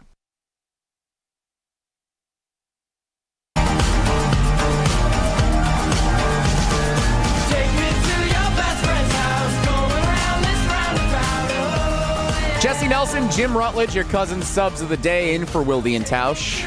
On Wilde Tausch on ESPN Wisconsin. Riley Yauk is producing the show today because normally that's my job. And if I was producing this show, I would have said, hey guys, you got to get to these ESPN NFL midseason predictions by now. Bad job by you, Riley. Come on. Yep, that's on me. So over at ESPNWisconsin.com, by the way, Jason Wilde scheduled to appear coming up in a little bit here as well on the show. So even though it is his day off, unlike me, he's going to work extra on his days off. I'm like checked out when it's my days off. Get me out of here. Days off? Yeah, you know that. Just days off? You barely checked in when you're here. I'm not Matt Hamilton, Jim. I feel like by the end of the day today, I will have hosted more in one day than Matt Hamilton has hosted this month. Yeah, I think you're right. So over at ESPNWisconsin.com, the ESPN NFL analysts, there are 18 of them who got in a room somewhere and said, we're not leaving this room until we come out of here with our midseason projections that we can compose and share at ESPNWisconsin.com. And that's exactly what happened. So the Green Bay Packers and some of the NFC North teams featured in some of these questions. There's different questions like how will the playoff races shake out? Who gets the number one seeds in each conference? And so on. Will this be a playoff team? We won't comb through all of those. One thing that stands out probably first and foremost for Packers fans, who will win the individual player awards? Xavier McKinney, projected by ESPN's Matt Bowen, friend of show, to win NFL Defensive Player of the Year. I don't hate that. I think that's definitely in play. I think that the biggest thing you'd have to watch out for would be, is there some sort of, like Trey Hendrickson with Cincinnati has 11 sacks. Like, does he add more? I think that would be the biggest one. And obviously he's competing with Kirby Joseph in Detroit and Marlon Humphrey with Baltimore as far as interceptions. But I think he is clearly in the mix. I would definitely view him as a finalist for that award, even though the year's half over. Just with 6 interceptions, if he doesn't get one more, he's still probably going to be in the mix. But I would say that Trey Hendrickson's a guy, or Kirby Joseph could be keeping with him. But I don't think that's a crazy take. What I think is, what this says to me about Xavier McKinney is not only the fact that he's projected to win the award, which is awesome. Obviously, as a Packers fan, you're excited to see anyone in that conversation. I don't even know the last time the Packers had a defensive player of the year that was like a legitimate candidate at this point of the season. Well, and my take on awards, and maybe you're getting to the same point, is that who cares if they win? If they're in the conversation, they had a hell of a season. So, and even more than that, I think this is a hell of an off season for Goody. The fact that Xavier McKinney in his first season has been a difference maker as big as he is here in the first half of this season with all the interceptions, with the ways that he's flipped games. I mean, look at the games that the Packers have lost with Jordan Love interceptions. Yep. The Packers can say they've won just as many thanks to Xavier McKinney interceptions. Absolutely. So it's been really awesome to see the immediate impact that he's had this season, and the fact that he is in that conversation, that the Packers in a first-year defensive coordinator in Jeff Hafley, those are really 2 wins for Goody, if you think about it. Not only Xavier McKinney, but also the new defensive coordinator, putting him in a position to succeed. Like all that can be a testament here with McKinney in the Defensive Player of the Year conversation. I put coaches on coaches. So LaFleur gets credit for Hafley. Well, sure. Yeah, that's how I would do that. I mean, he's the one hiring the defense. He's hiring they the staff. They just sound so similar sometimes. I don't know. It's like you're crediting the same guy. If you're gonna go that way. I would just say that I think LaFleur and Hafley, I think he gets the credit for that one. Sure. Do you think it's revisionist history? Clearly, Josh Jacobs is a good player.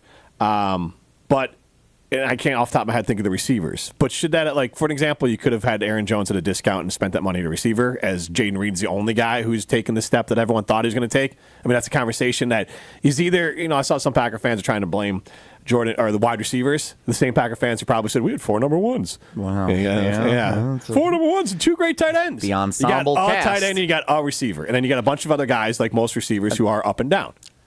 So I don't know where you've been hanging out. Maybe the YouTube comments. I haven't seen, which is a horrible place, and I've moved off of it. But I haven't seen as much criticism of the wide receivers. Obviously, they haven't lived up necessarily to the hype that it was coming in. Reed and Jaden Reed's been great. You have 2, which is what I thought was going to happen. Tucker Kraft's been incredible. He's been way better than I expected. I didn't know who it was going to be. I would have bet on Reed and Kraft, but I thought you were going to get, at best, 2 guys out of this group. And Dobbs is fine, but you weren't going to have this, plethora of receivers, and you're going to have to pick and choose which guy. Because my whole thing is that the Devontae Adams trade, the best case scenario with the Devontae Adams trade was that it never happened for everyone. Because we assumed that Jordan Love would operate the same way Aaron Rodgers would have. But instead, you would have had Jordan Love with Devontae Adams, a guy who always gets open, helps Jordan Love from making his dumb decisions sometimes because Devontae's just open. And Jordan Love is good when he throws to a guy who gets open quick. He's one of the best in the league at that. So if you had Devontae Adams and Jayden Reed, Jordan Love looks better, the Packers offense looks better,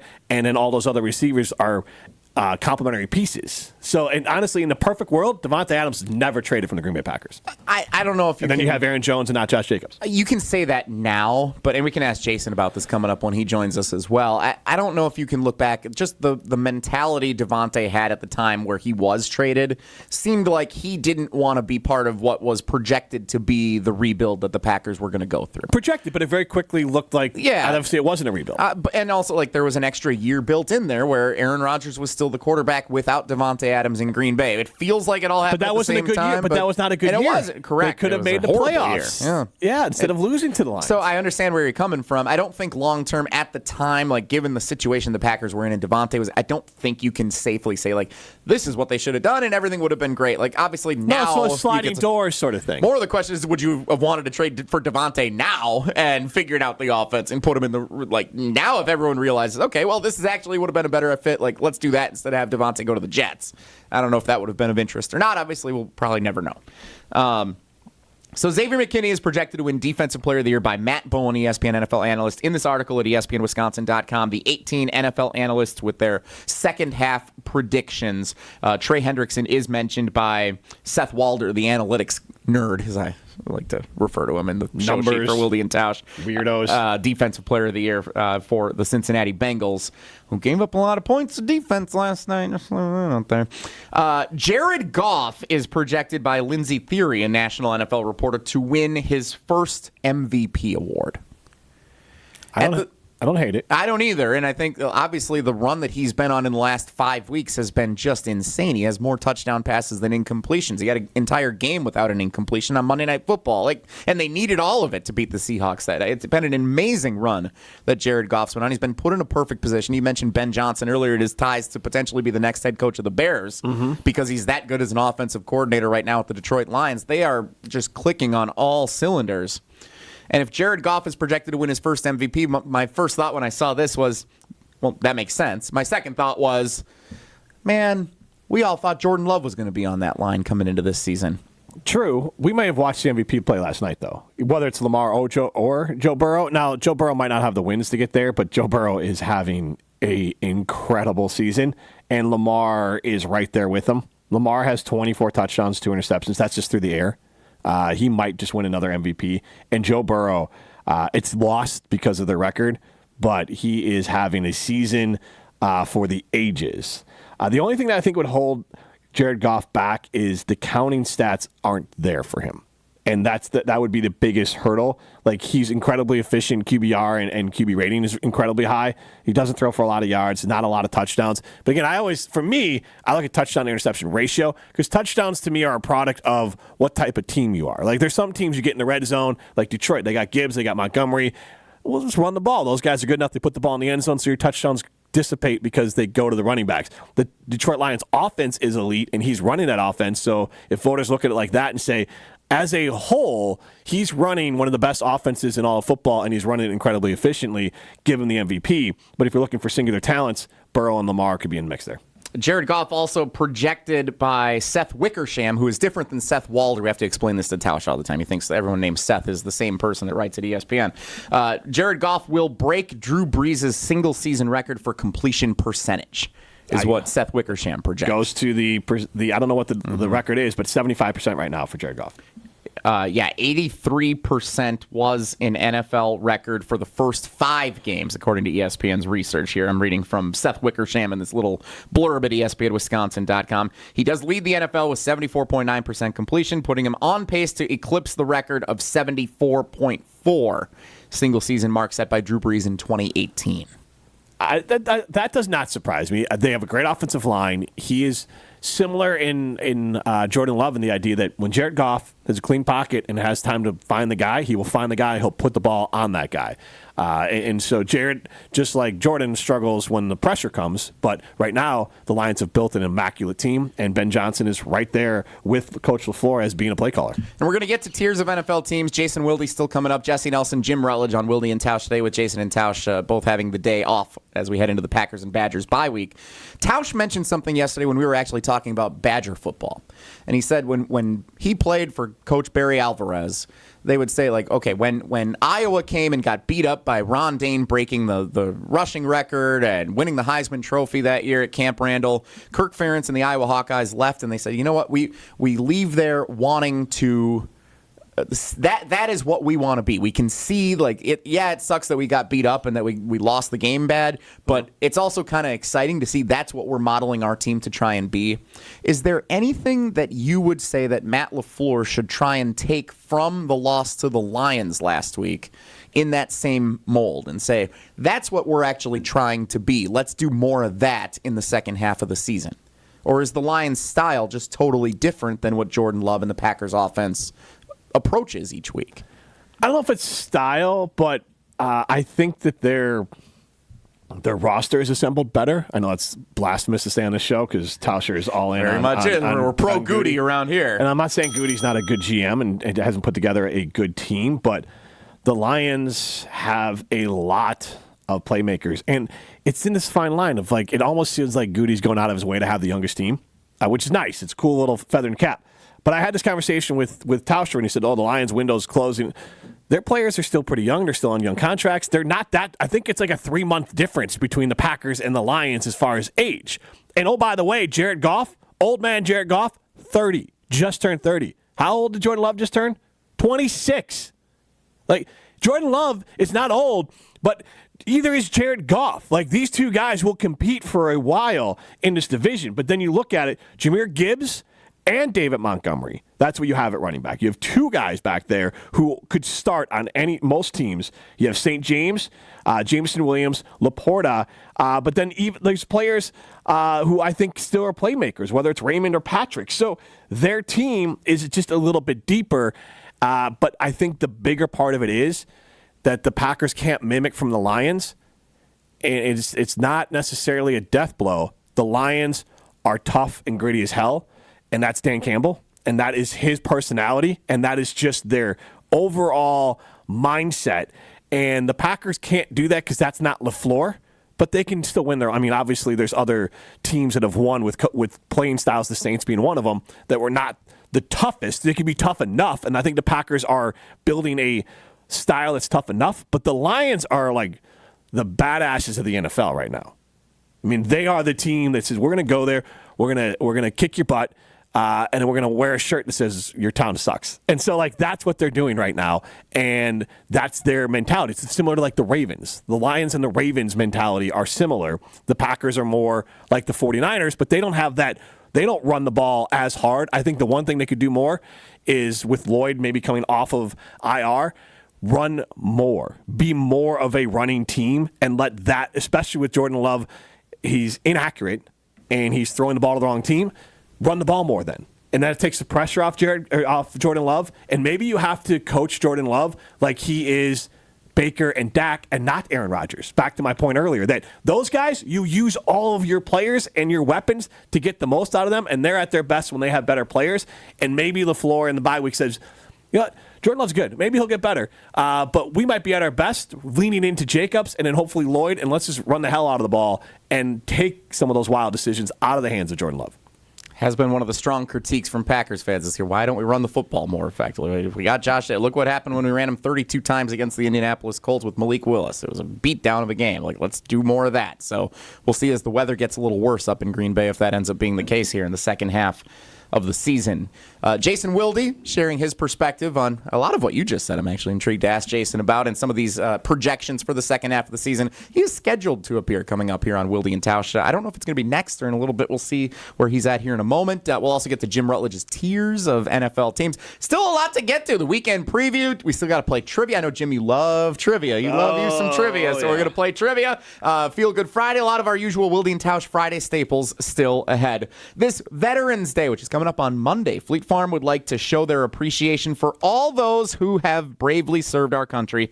November 7th to the 11th. That's right now. All veterans and active military members can get 10% off their in-store purchases. Visit your local Fleet Farm store to save 10% through Veterans Day, November 7th to the 11th. So through the 11th, that deal's going on. And Milwaukee Deal Day is going on right now at Fleet Farm. Find awesome deals on power tool combos, kits, batteries, accessories, and more from a power tool brand you can count on.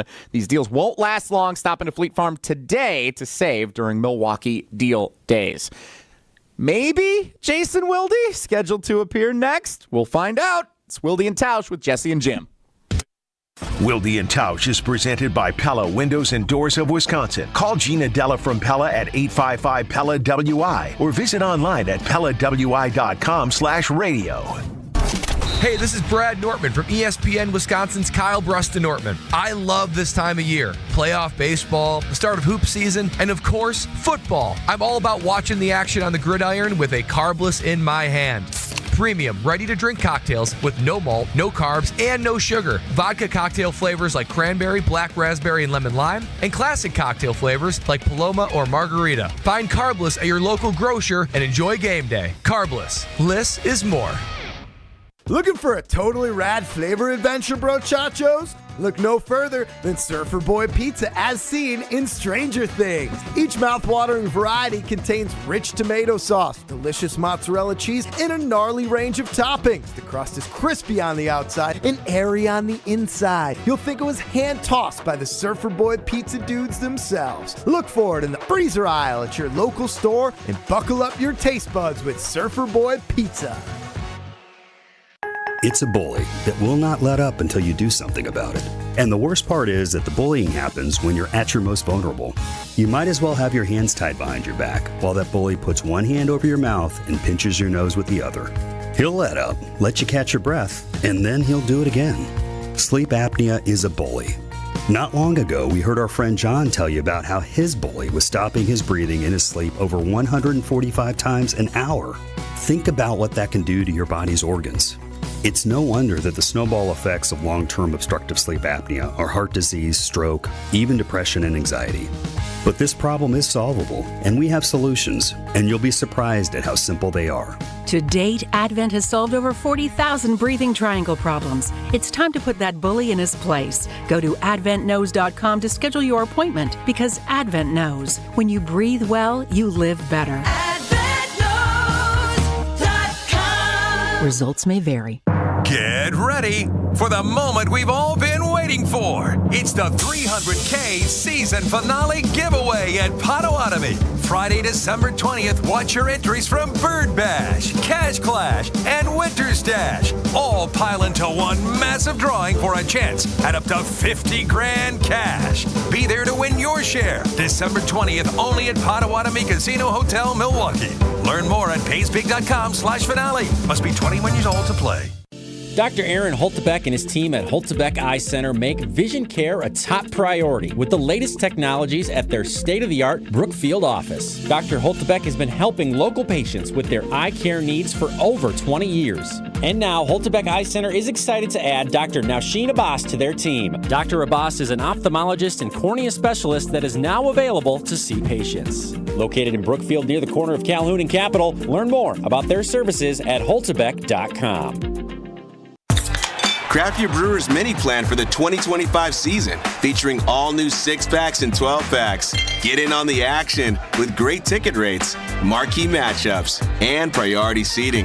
Plus, you'll get a limited edition Brewers Crowler with each 12-pack or pair of 6-packs. Looking to customize your games to fit your schedule? Build your own ticket plan options are also available. Pick the plan for you at brewers.com/ticket finder. Fisco is always there for your auto body care. When accidents happen, Fisco Auto Body on Forest Home in Franklin is there when you need them. Got a broken mirror? They'll take care of it. Dented bumper? Scratch paint? Fisco Auto Body will take care of it. If there's any damage you need fixed, Fisco has you covered. Their expert workmanship is guaranteed for the life of your vehicle. So stop in for all of your auto bumps and dings. Once again, you know the line. That's Fisco. Wilde Tausch is presented by Tito's Handmade Vodka, America's original craft vodka produced in Austin, Texas, and naturally gluten-free. Tito's Handmade Vodka.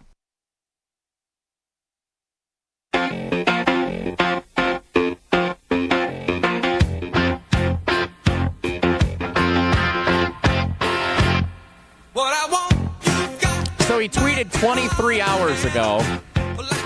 Took off of Wilde Tausch today, and now have received 2 unsolicited texts saying Jesse Nelson said something ridiculous. Tuning into the YouTube stream to find out what Jelly said. That's not great. I was glad it wasn't me. I don't know how many texts he's gotten today about the Bears conversation that's taken place on his show. His name is on it, and he has the day off, but he's joining us anyway because he's probably heard about how this show has gone. It's Jason Wilde joining us on Wilde Tausch. Jesse Nelson and Jim Rutledge, your cousin subs of the day. Jason, how are your day offs treating you, man? How you doing? Well, other than the marital strife I'm creating by never being able to take a day off, I've already appeared on Jen, Gabe, and Chewy and the WXRL morning show in Beaver Dam. And now on my show that I share with you and Tausch, I'm great. Although I will say this, I was just at Boucher Automotive. Both Paula and I both were way overdue for our service on our Nissan vehicles. And my buddy Danny walked in and said, a lot of Bears talk without you and Tausch on the show. A lot of Bears talk. He was listening on his drive into work. So I had some idea what might be going on the program. Yesterday, I did not. I had a lot of tasks that Paula had for me to do. We were painting Sid's room. I did no painting whatsoever, but I did have to remove her old bed that we're selling on Facebook Marketplace. Yeah, gotta get your bang for your buck there. Yeah, exactly. But I got those texts saying you were being some sort of knucklehead, saying some crazy things. I got one text saying, I don't know if I've ever heard Jesse make deliver a worse take than that. I don't know what it was. I'm by curious the time too. I got there to tune in, they'd moved on. So what did I miss? Jason, I learned yesterday a newfound appreciation for you and the role that you're in here on this fine show, hosting with Old T. Because I didn't even really have a take. I asked a question. The question that I asked, we were talking about the pass rush and the state of the defense yesterday, and that led to a conversation about how the Packers defense played since Evan Williams has been out with his injury. And I asked Tausch, is it any indication like that there's any reason for concern that the Packers defense, especially in that game against Jacksonville, seemed so dependent on a rookie who was a day 3 draft pick this year being like the focal point of the Packers defense? And you would have thought that I told Tausch that the sky wasn't blue. And it was like, how could you say it? Oh, it's such a bad thing that Evan Williams is a good player for the Packers. That makes no sense. And he just put me in a corner that I couldn't get out of. So all I was asking was, is it a bad thing or is there any reason for concern that a day 3 draft pick who has played very well this year, I understand, like I'm happy that he's played so well. It's made the defense that good. Is there any reason for concern that it seems like the defense took that much of a hit when Evan Williams wasn't on the field? Is it a bad thing or can it be perceived as a bad thing that they're so dependent on his involvement in the defense? Is that a crazy question to ask? No, it's not, actually. And as much as you're putting me in the awkward position of defending you, I will do it. Because I think what you're really saying is that, for a defense that has some very high-priced players that they signed in free agency or re-signed to extension, for a defense that has a lot of first-round pick investment and a lot of capital investments from a draft perspective, it's a little bit alarming that things could turn the way they turned in the Jacksonville game in particular without a guy who was a 4th-round pick, right? And look, you guys know that I've been on the Evan Williams train pretty much from the jump, and not because he's a former Duck, but because he's a really good player, and he does remind me of Micah Hyde, and I think, when Jair Alexander and Micah Hyde both say that he reminds them of Micah Hyde, that's probably a sign that I knew a little bit of what I was talking about. But the fact of the matter is that I think if you look at the Jacksonville game, the issue, and again, I believe in the importance of practice. Like, for example, and this is obviously not the NFL, but like for Sydney's basketball team, I love going to practice. And I don't even coach on the bench during most games, only if one of the other two coaches have a conflict. And I'm okay with that because I really think that practice, and I know this is going to sound corny, but that's where the magic happens. That's where you get better. That's where you build your closeness as a team.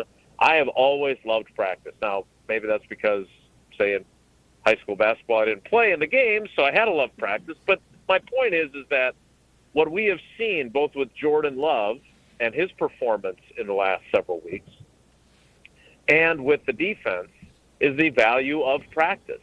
So they made a commitment, and let me be clear, it's the right commitment of taking Keyshawn Nixon when they're in their base defense. Keyshawn Nixon wouldn't have been on the field, right? He would have been just playing in the slot in the nickel. They believed that he was more than that. They moved him outside, and they were right. He's had a very good season, better than I anticipated, okay? So he's outside now. You take who? McKinney, and you move him to the slot position, and then you bring Evan Williams, who definitely deserved to be on the field, off the bench and into the starting lineup. But then when you have the injury to Evan Williams, suddenly now guys that didn't practice where they're having to play are playing, and you would like them to play well, but they didn't, right? Javon Bullard, even though he had all those snaps at safety, had not played there in several weeks and didn't play that well in that game.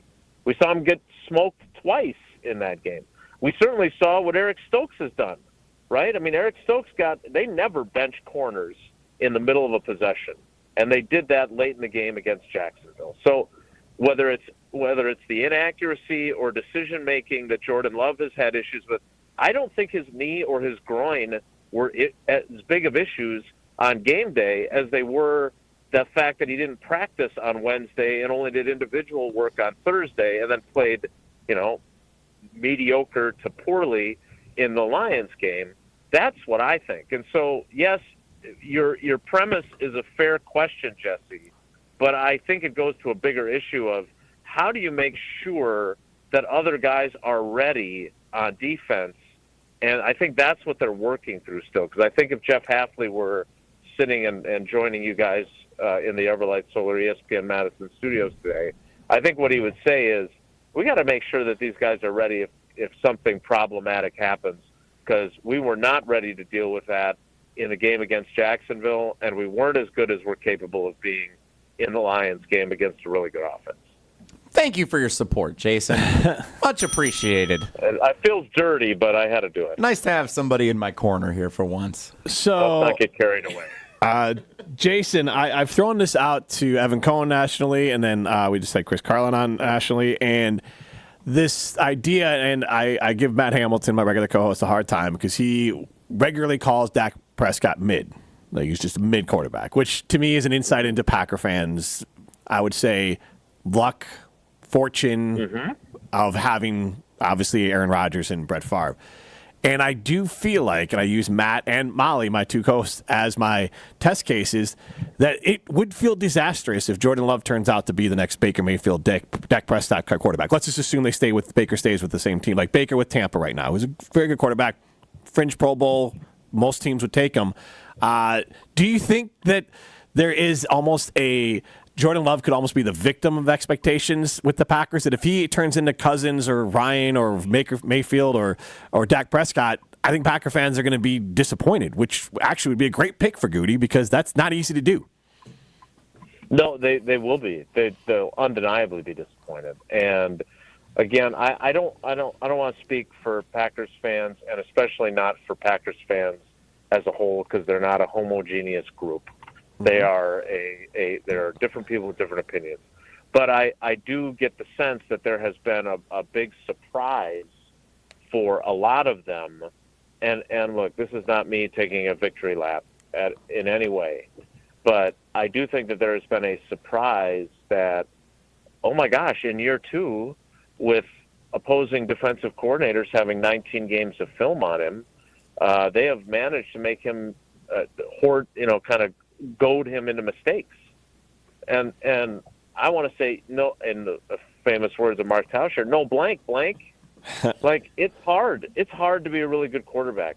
And it's really hard to be a really good quarterback without any missteps or any setbacks. And the girls hate the growth is not linear line, and I'm sure our listeners get tired of it too, but it's true. And he has demonstrated that undeniably this season, right? There is no question that he is still growing as a player, and that if you look at what he's done, it has been at fits and starts.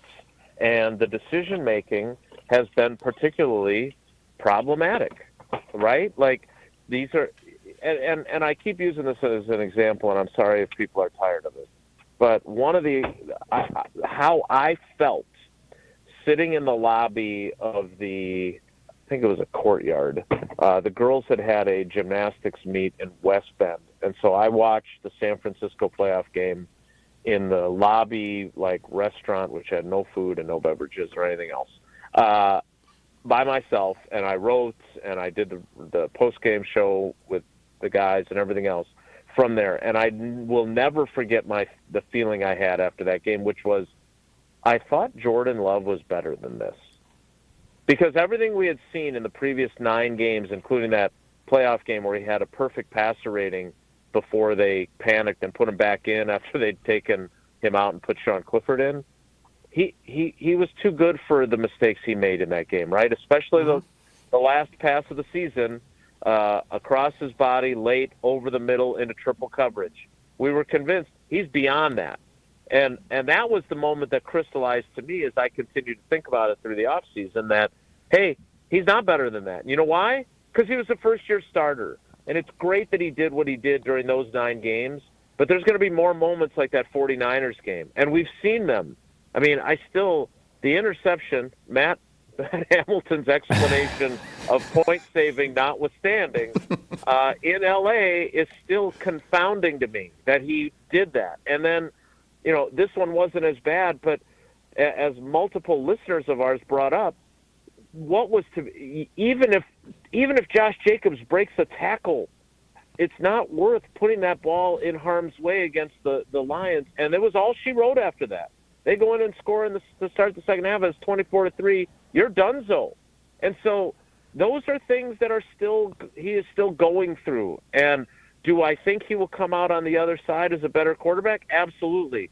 But will the Matt Hamiltons of the world, who don't have their green and gold colored glasses on when they look, ultimately see him the way he sees Dak Prescott? Maybe. It's possible that he will not be good enough. All the stuff that has happened, the roster they've put together and everything else, that doesn't guarantee. There's plenty of teams that should have won Super Bowls that didn't. And I'm not saying that the Packers won't win a Super Bowl on Jordan Love's watch. I'm not saying that at all. But we at least have to acknowledge the possibility that might be the case. For as good as the 49ers have been, right, under Harbaugh, under Mariucci, now under Kyle Shanahan, when's the last time they won a title? George Seifert? Am I wrong about that? Like, hasn't it been like 28 years since they won a title? It was the mid-'90s. I know that. Early right? 90s, I guess it would be. Yeah. Like when Steve Young throws the imaginary monkey off his back on the sideline. I think it's when they beat the Chargers in the '94 season, and the Packers then beat them in the playoffs in the '95 playoffs, and that's the start of the Packers' ascendancy, right? Mm-hmm. So what I'm saying is that team, that organization has got a hell of a lot right, and they still don't have a title for it. They've got a couple of Super Bowl appearances, 3 maybe, no title. So it's really hard, and even though Goody has put together a great roster, and even though I think Jordan Love is going to be better than just a mid-quarterback, that doesn't guarantee anything. Just like Jim knows that getting the franchise quarterback that they've lacked, and I still believe in Caleb Williams, even with his growth challenges that he's had this season isn't a guarantee that they're ever going to get it right either. Yep.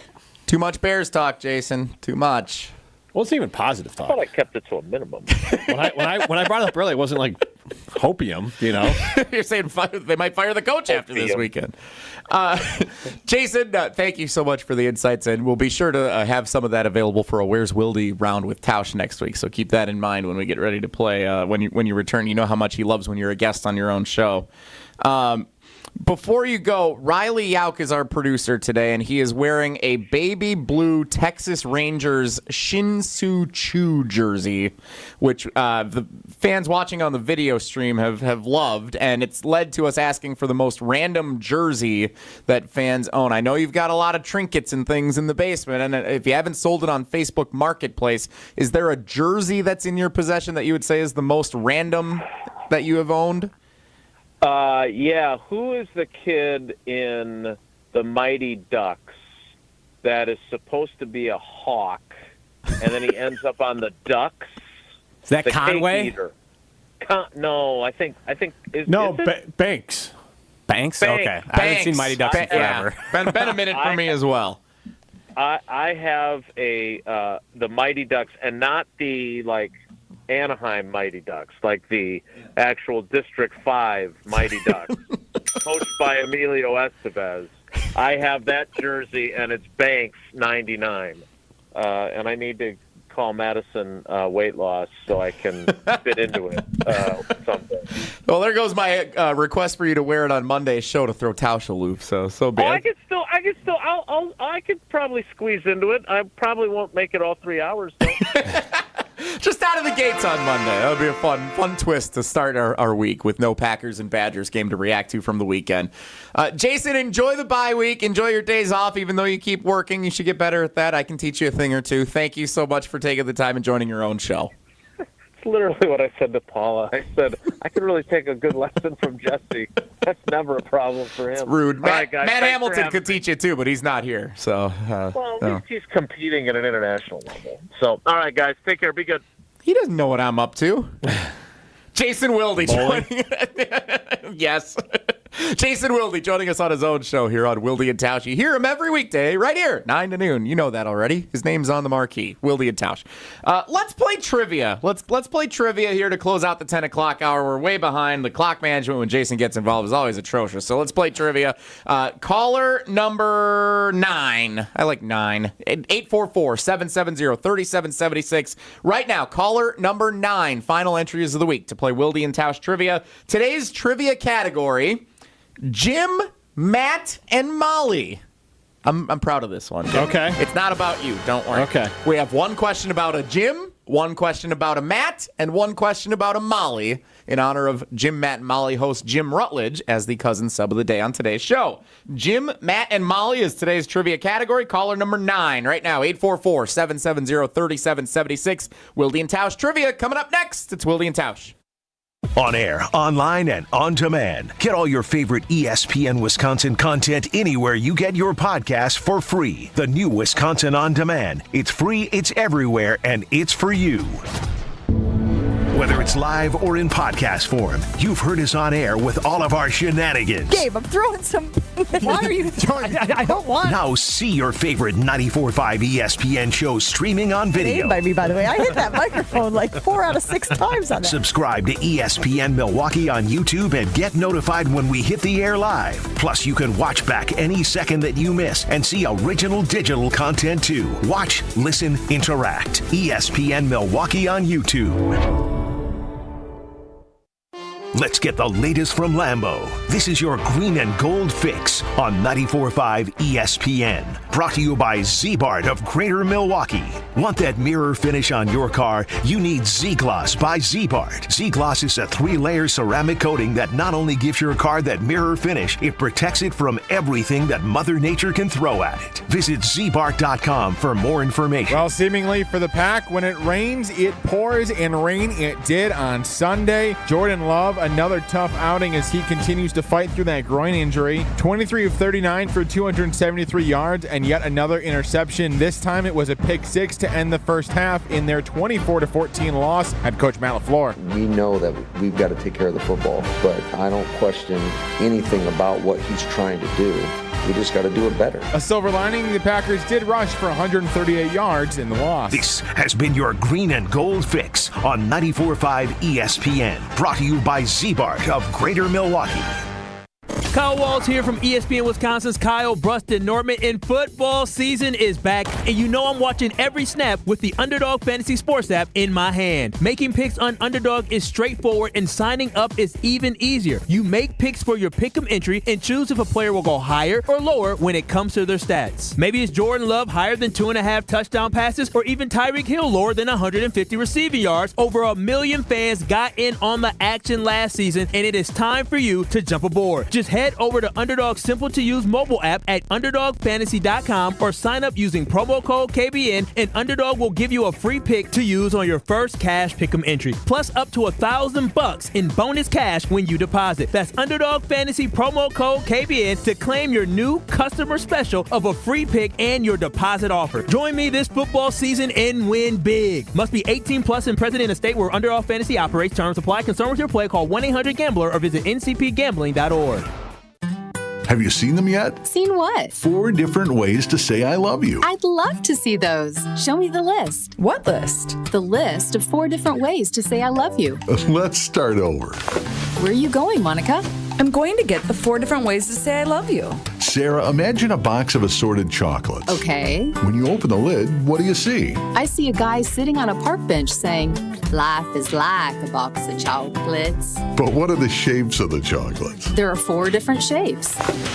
Here they are. Those are gorgeous. 4 diamond pendants covered in diamonds. Almost like they were dipped in diamonds. And each diamond was created inside a miniature star. But you'd have to be rich to afford one of these. Choose the diamond pendant you like best. $148. I love Kessler's. Everyone loves Kessler's. For the location of the Kesslers nearest you, visit KesslersDiamonds.com. Join the roar of 18,000 Bucs fans at Fiserv Forum and be a part of the slam dunks, game-changing plays, and electrifying victories live. Witness the edge-of-your-seat action and unforgettable moments as they happen. You don't want to miss this. Grab your calendar, handpick your favorite matchups, and secure your seats for Dame time in Milwaukee and every incredible moment that comes next at Bucs.com/tickets. That's Bucs.com/tickets. This is Wilde Tausch on 94.5 ESPN. Sponsored by American Family Insurance. Insure carefully, dream fearlessly. Get a quote and find an agent at amfam.com.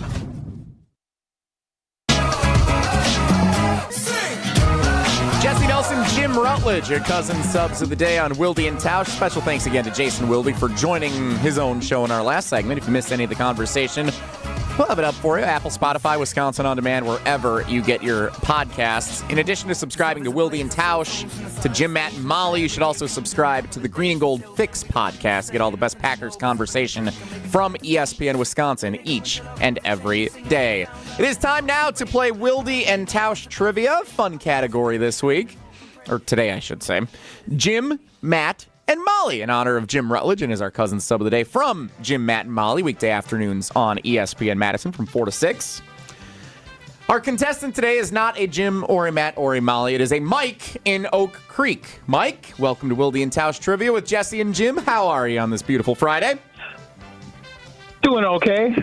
Are you upset by the amount of Bears conversation we've had today? Well, I didn't have to really listen to it because I was actually winning money down at Potawatomi today. So hopefully I'll be as lucky here as I was there. Well, Mike's having a heck of a Friday. All right, Mike, let's see what else you got here today. Mike at Oak Creek, Wilde and Tausch Trivia, Jim, Matt, and Molly. Naturally, with Jim here, I will ask the first question about people named Jim. Which of these comic actors played the villain, the Riddler, in the 1995 film Batman Forever? Was it Jim Carrey, Jim Gaffigan, or Jim Harbaugh?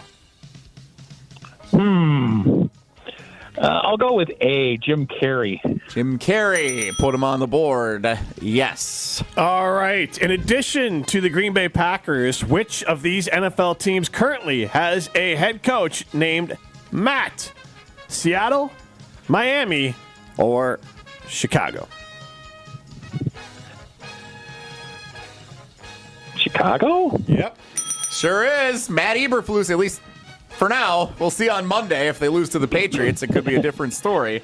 But that is the only two Matts who are head coaches in the NFL as of right now are the Green Bay Packers and the Chicago Bears. I know Jim, Matt, and Molly love the first name game. So yeah, exactly. Worthwhile noting here. All right, chance to go 3 for 3. Mike in Oak Creek, question number 3 to close out our week in Wilde Tausch trivia.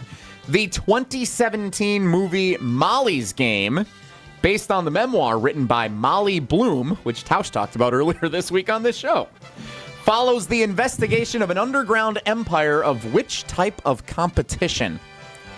Poker, boxing, or horse racing?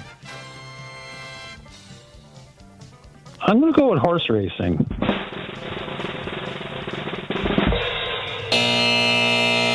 I was going to give him a clue.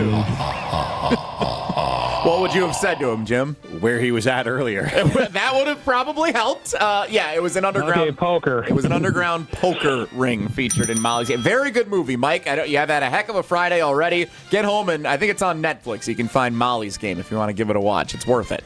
Can I give you a little extra into Molly's Game? Sure, why not? Molly Bloom's brother is Jeremy Bloom, who played for Colorado, who was famous kind of early in this name and likeness thing because he was also a great skier. Yes. So it ties to Matt Hamilton, the Olympic side of it. Jeremy Bloom, an Olympic-level skier, but Jeremy Bloom ended up getting suspended by the NCAA because he got some money for his practicing and travel from Team USA for the Olympics. So that was a back in the days when the NCAA was so dumb that they turned it into this.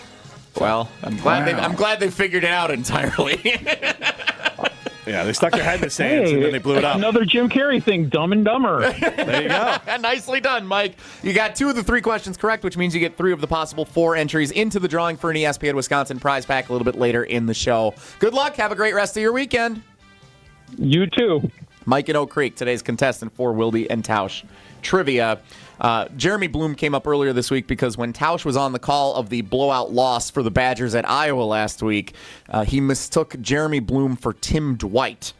And brought up during the broadcast with Matt LePay, I don't know if Tim Dwight was a great skier or not, was a quote in the middle of the fourth quarter during the blowout after he had referenced Tim Dwight skiing, then realizing he got him confused with Jeremy Bloom, related to Molly's Game, which is a great movie you all should watch. And that is the end of Wilde and Tausch trivia and the end of the 10 o'clock hour of today's show. Still one more hour to go. We have our weekend preview. Jim Rutledge still to reveal his tiers of NFC teams, which I'm very excited to actually hear. I'm sure that will go over very well with Packers fans tuning into the show today. Feel Good Friday. Whoa, Riley. That's how we wrap up this week. The 11 o'clock hour starts in 2 minutes. Don't go anywhere. It's Jesse and Jim on Wilde and Tausch. It's time to start thinking about the holiday season, and the Corners of Brookfield has you covered to check off everyone on your list. Head to the Corners for all of your gifting needs and find something for everyone at any of their 30-plus restaurants and retailers. Immerse yourself in the joyful experience of shopping this holiday season because the perfect gift is right around the Corners. Create a great, well-rounded gift for anyone and get a Corners gift card. Make your shopping list this holiday season, and don't forget to check it twice. Visit the Corners of Brookfield.com. It's time for the Milwaukee Basketball Report on 94.5 ESPN. Brought to you by Orthopedic Associates of Wisconsin. Experience elite orthopedic care at OAW. Their skilled teams in Pewaukee, Brookfield, and Mukwonago offer tailored treatment for your needs. The Bucks snapped their 6-game losing skid after a 123-100 victory over the Jazz at Fiserv Forum. Milwaukee trailed by 4 at halftime before outscoring Utah 66-39 in the second half. Damian Lillard led the Deer with a game-high 34 points to go along with 7 assists and 4 steals. Jazz haven't hit a bucket yet here in this quarter. Here's Lillard, catch and shoot 3, bullseye. Damian Lillard buries it. The Bucks go ahead by 4. Giannis snatched a double-double, 31 points and 16 rebounds. The Bucks look to win back-to-back games for the first time this season when they visit the New York Knicks tonight. Tip-off from Madison Square Garden is at 6:30. This has been the Milwaukee Basketball Report on 94.5 ESPN. Brought to you by Orthopedic Associates of Wisconsin. Book your appointment today at orthowisconsin.com. Who's the Looking for a deal? Well, Cousin Subs has a better deal just for you. Cousin's new $10 meal deals are now available online only. Choose between a 7.5-inch ham and provolone, turkey breast, or veggie sub, a bag of chips or regular fry, a regular fountain beverage, and cookie at cousinsubs.com or on the mobile app for just $10. Now that's a better deal. Cousin Subs, we believe in better. Available at participating locations only. Offer subject to change without notice. Hey, this is Homer. You're listening to the home of Marquette basketball. 94.5 ESPN is WKTI and WKTI HD Milwaukee. A locally owned Good Karma brand station.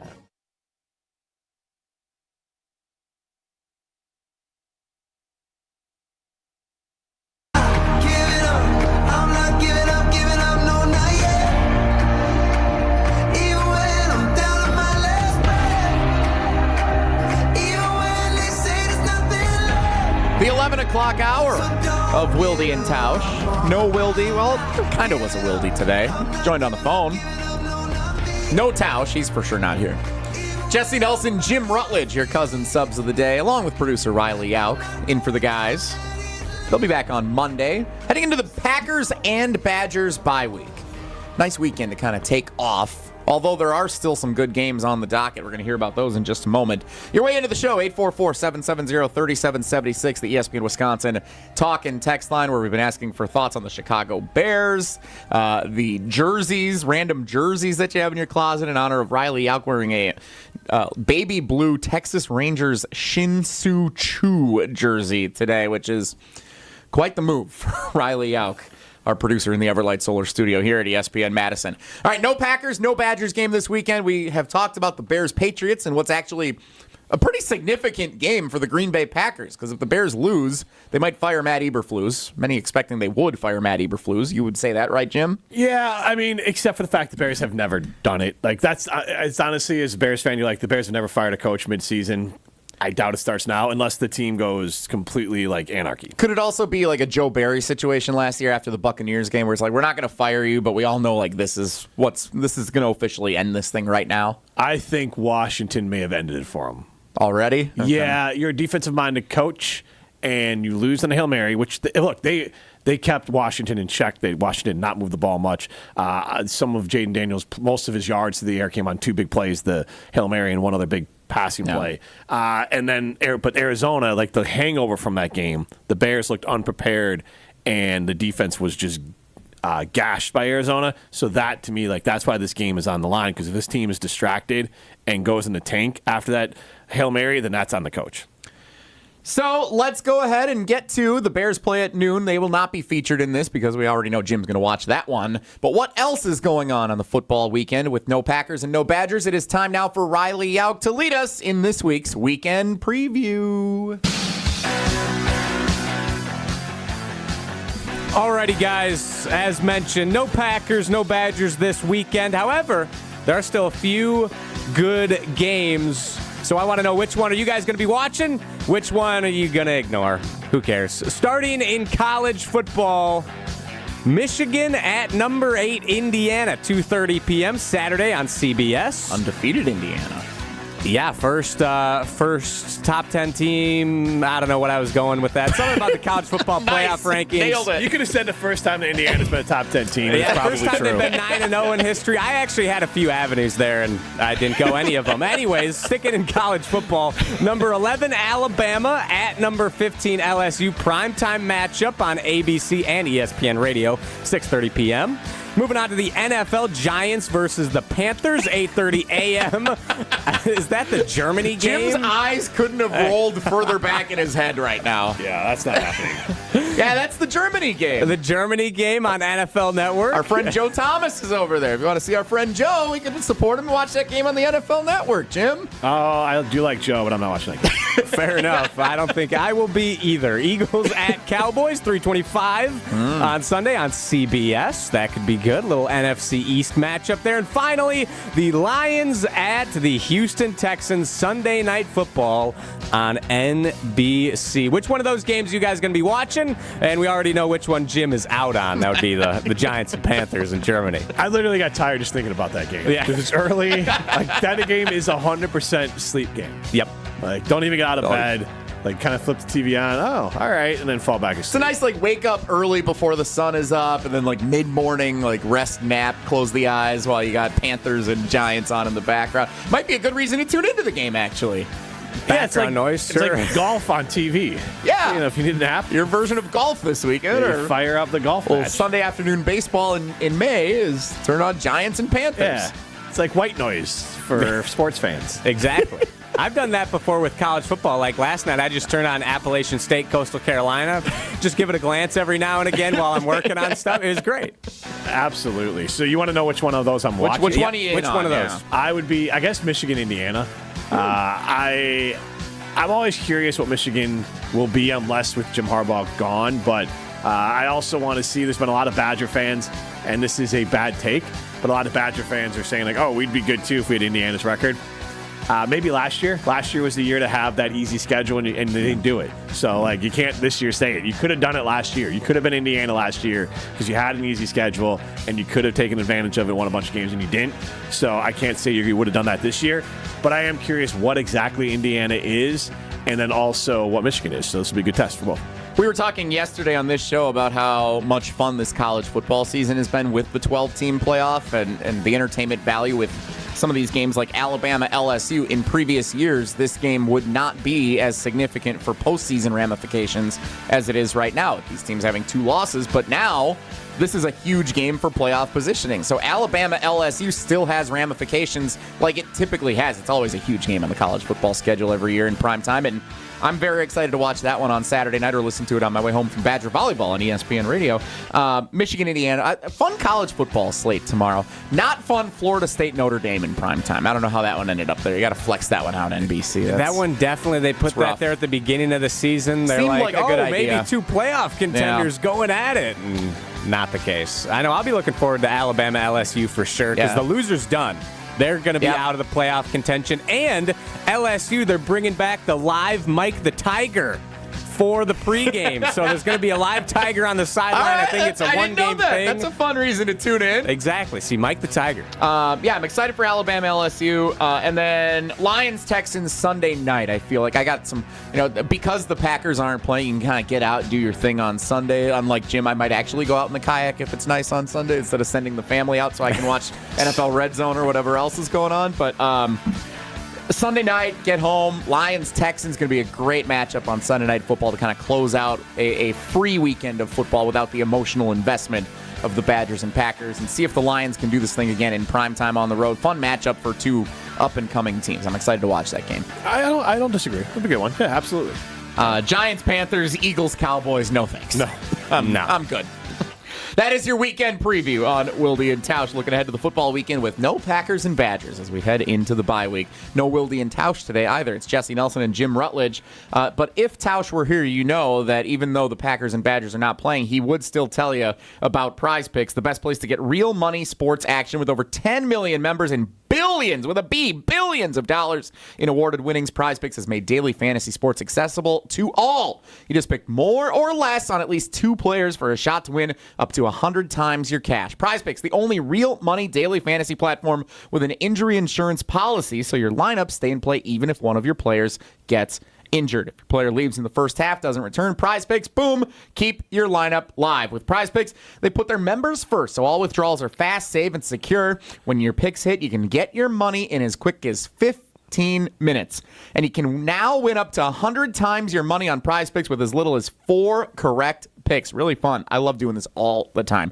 Download the app today. Use code WI to get $50 instantly after you play your first $5 lineup. That's code WI to get $50 instantly after you play your first $5 lineup. Prize Picks, run your game. Usually Tausch and Jason do a whole thing back and forth with that. Yeah. Didn't give you a heads up. So. Sorry. Run your game. There you go. That's there. Okay. That's enough. Prize Picks. It's great. You should sign up. Code WI. $50 instant match. Boom. Coming up next, Jim Rutledge will unveil his tiers of NFC teams. Long awaited. Will it have our fans in tears of anger? Is that pretty good? It's all right. It's okay. I'll allow it. We'll do it next. It's Wilde and Tausch.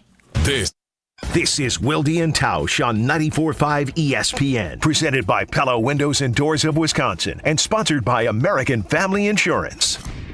after every single green and gold game. You can say it doesn't matter, but that's not being fair. There's only one place to go for instant reaction. Once, since they won the Super Bowl in 2010, one season, have they done better than 10th in points given up. And to give yours on the Boda Box Wine Line.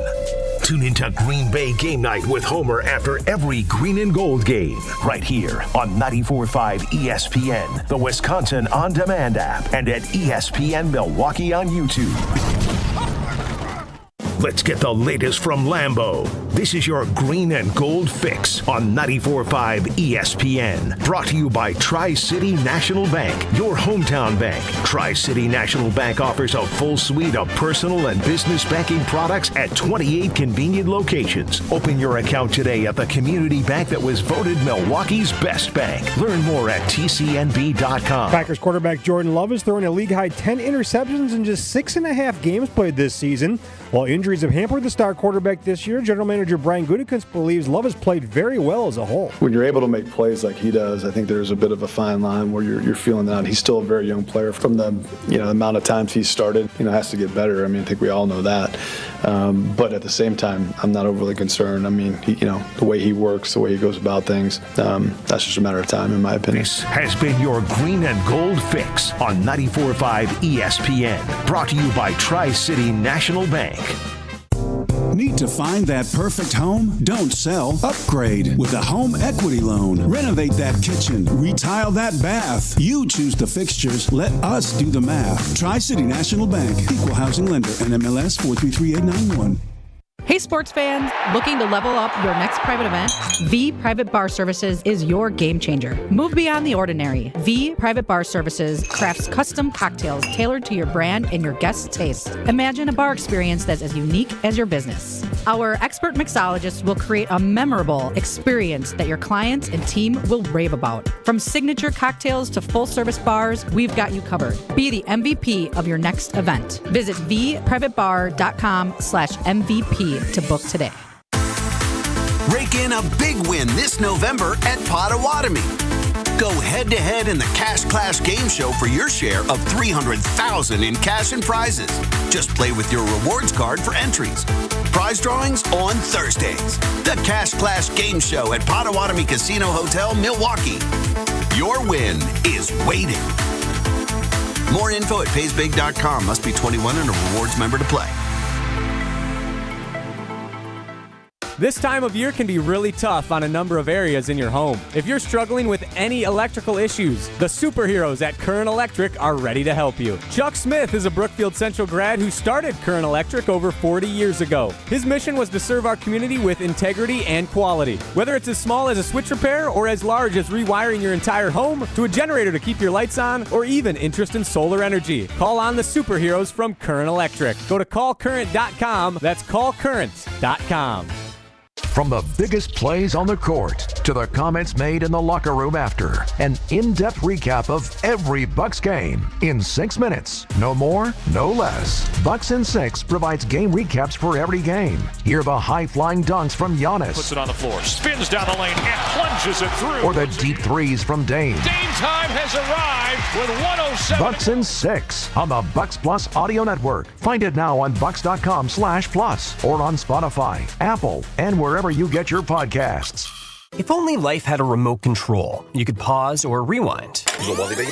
Well, life doesn't always give you time to change the outcome, but prediabetes does. Take the 1-minute risk test today at doihaveprediabetes.org. Brought to you by the Ad Council and its prediabetes awareness partners. Wilde Tausch is presented by Tito's Handmade Vodka, America's original craft vodka produced in Austin, Texas, and naturally gluten-free. Tito's Handmade Vodka.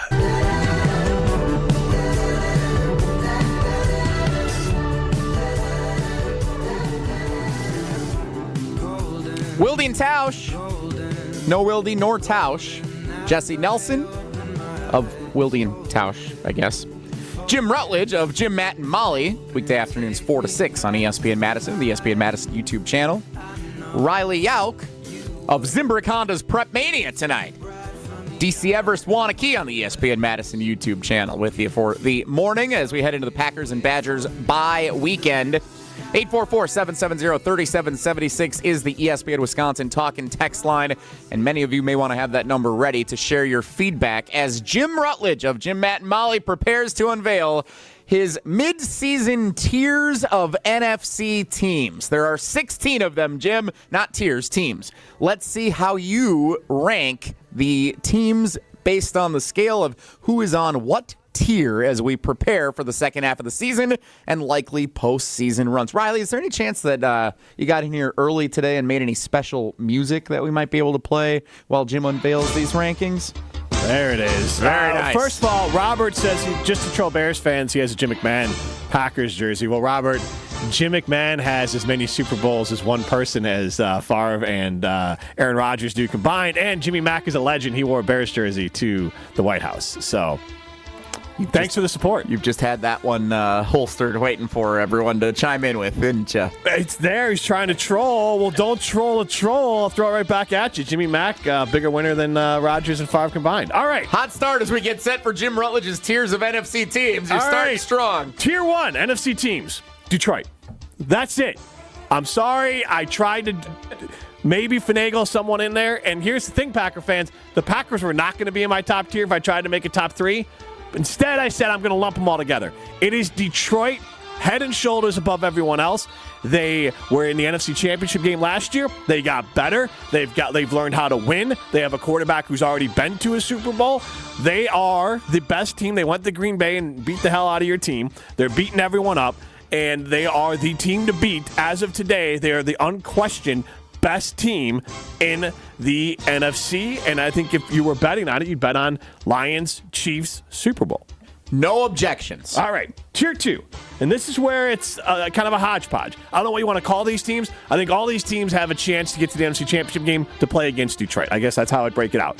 Washington, in no particular order here. Washington, Philly, Green Bay, Atlanta, 49ers, and I guess in order, I have Minnesota at the bottom here. I don't know what to make of them, but they have the right... So they're tier like 2.5. Yes, because they have the right amount of wins. They've beaten the Packers at Lambeau Field. Yep, big win. Now it's a tough one. The Packers have to go on the road to beat both Detroit and Minnesota. Those are going to be tough for them. So, that's where they have the right sort of metrics to be there, but I don't fully believe in them. I think they're in the tier below, but that's my tier 2.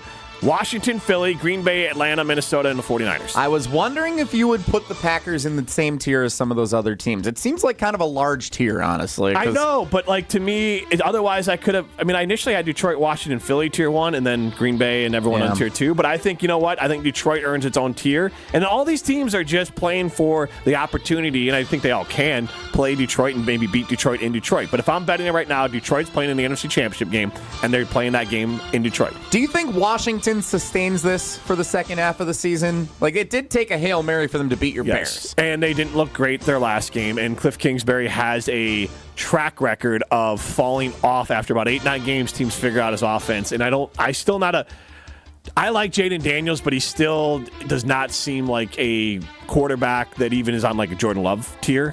His legs are different. I mean, again, we see Lamar and his ability to run.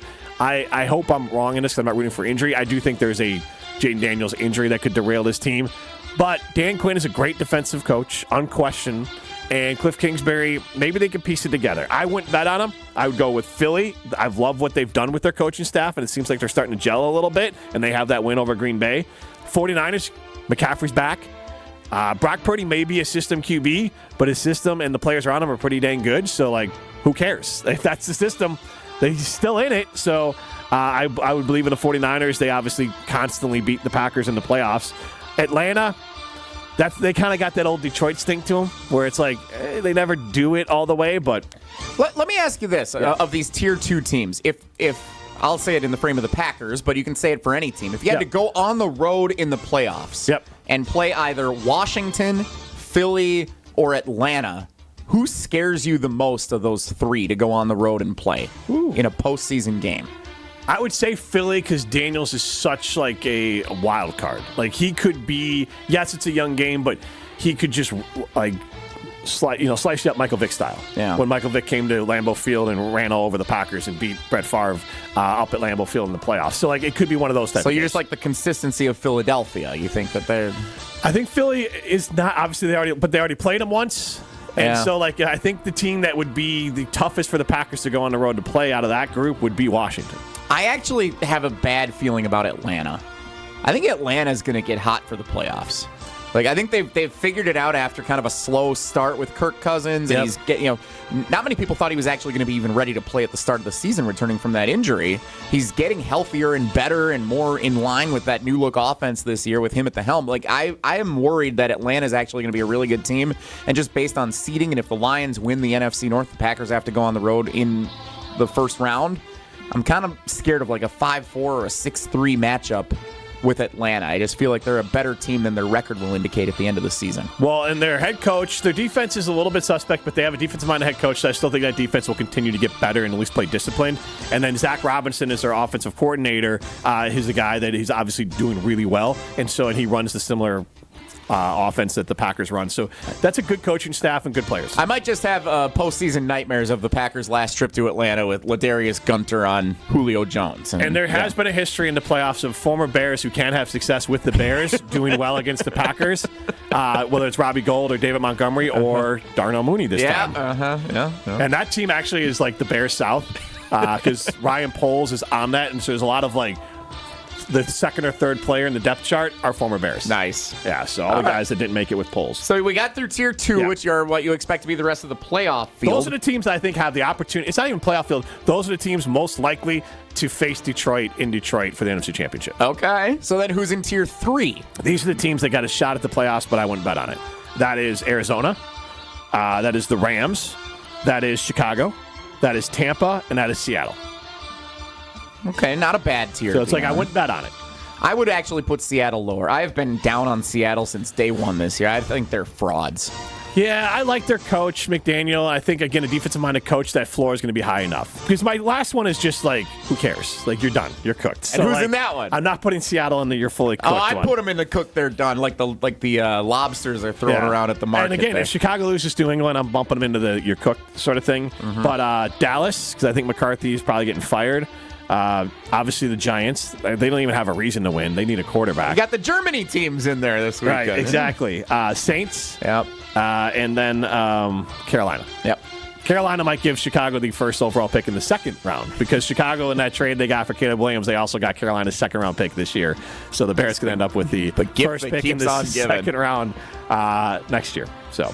All right, those are Jim Rutledge of Jim, Matt, and Molly's tiers of NFC teams at the midpoint of the NFL season. So Detroit is alone on Tier 1. The Packers among a slew of teams that have a chance to compete with Detroit in the NFC Championship game. According to Jim, that's very kind of you to put the Packers on that platform. I thought maybe you would bump them one lower. No, I'm not. Again, it's Homer always says, and you can hear him obviously on ESPN Milwaukee, he's a homer, not an idiot. I might be a Bears fan. I'm not an idiot. The Packers, it's most people, the Packers are top 5. Jordan Love's top 5. Jordan Love's the 8th best quarterback. Right now, the Packers are the 9th best team in the NFL. That's all. I'm not insane. I'm just saying that I'm not swimming in the green and gold pool. Why it's gold and green is beyond me. Like everyone else. Yikes. I do like the amendment to the list of putting the Vikings on Tier 2.5 and the Bears on Tier 3.5 in between. I kind of like the amendment there. Yeah. A little fluctuation for both of those other NFC North rivals. I enjoy that. So, all right, Jim Rutledge's tiers of NFC teams. Share your thoughts on the ESPN Wisconsin Talk and Text line, as well as on Twitter, Facebook, and YouTube. 844-770-3776. Any amendments to Jim Rutledge's tiers of NFC teams? We'll review that as we continue on here on Wilde and Tausch. It's Jesse and Jim today with Jason and Tausch both off. They'll be back after the Packers and Badgers bye on Monday. Coming up next, we'll draw our trivia winner, and Riley Yauk takes over the program. Whoa, Riley is straight ahead on Wilde and Tausch.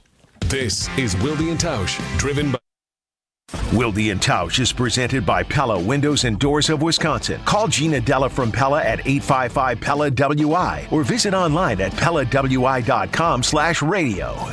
The kick is up and wide left. Why don't they customize the goalposts? Make them wider. Gina Della from Pella? How'd you get into the booth? And why just yellow? Add some green stripes. Sure, Gina. Should they also remove the G at midfield and paint a Pella crest? Okay, Wayne, you can't customize a football game to go the way you want, but Pella can customize your home the way you want. Right now, get 0% interest for 60 months. Visit PellaWI.com. Hold your appointment on or before November 8th. Certain restrictions apply. Tito's Handmade Vodka is America's original craft vodka. In 1995, Tito Beveridge built his very own distillery and put his life savings into it. Since then, he's won the unanimous Judge's Choice Double Gold Medal at the World Spirits Competition, the Chairman's Trophy for World's Best Vodka Tonic, and many others. Tito's Handmade Vodka is still made on the same land where he started it, all in Austin, Texas. Distilled from corn and gluten-free. Visit us at Tito'sVodka.com for recipes, videos, and more. Distilled and bottled in Austin, Texas. 40% alcohol by volume, namely 80 proof. Crafted to be savored responsibly. We all experience daily struggles, and with so many concerns to be conscious of, breathing should not be one of them. Mark Tauscher here for Advent, and if you're like me and have had snoring issues, sinus problems, or difficulty breathing, then you'll want to meet the team at Advent. The team of Advent specialists have a few simple steps to help evaluate your individual limitations and get you back to breathing well. Since Advent addressed my snoring and nasal breathing issues, I feel great. I've never slept better. My wife Sarah is incredibly appreciative. The team of Advent specialists listened to my struggles, found the best solution for me, and customized it to my needs. Take my word for it and go to adventknows.com to learn more about simple solutions to snoring, sleep apnea, and nasal breathing problems. And schedule your appointment today, because Advent knows when you breathe well, you live better.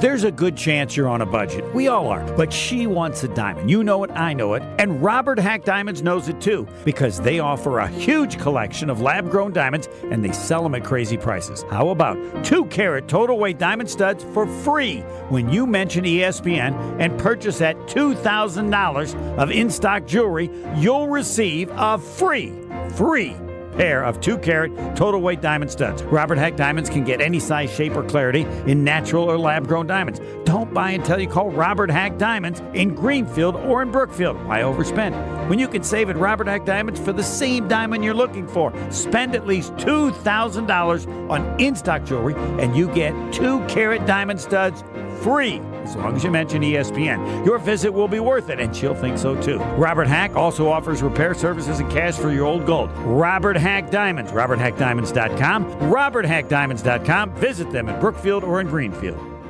Badger fans, the final home matchup at Camp Randall Stadium is just around the corner, and it's a big one. This Black Friday, Badger football takes on Minnesota in a battle for Paul Bunyan's axe. Great tickets remain for the border battle matchup, but they're going fast. Don't miss out on your chance to be in the stands. Secure your seats for November 29th. For more information and to get your tickets, visit uwbadgers.com or call 1-800-GO-BADGERS. That's uwbadgers.com or 1-800-GO-BADGERS. Don't wait. Get your spot today.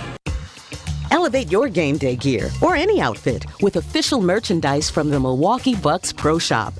From authentic jerseys to exclusive apparel and accessories, the Bucks Pro Shop has everything you need to showcase your fandom wherever you go. Cheer the Deer to victory with authentic Milwaukee Bucks items. Visit us at the Bucks Pro Shop at Fiserv Forum or Bayshore Mall, or shop online at shop.bucks.com. You're listening to Wilde Tausch on 94.5 ESPN. Presented by Pella Windows and Doors of Wisconsin and sponsored by American Family Insurance.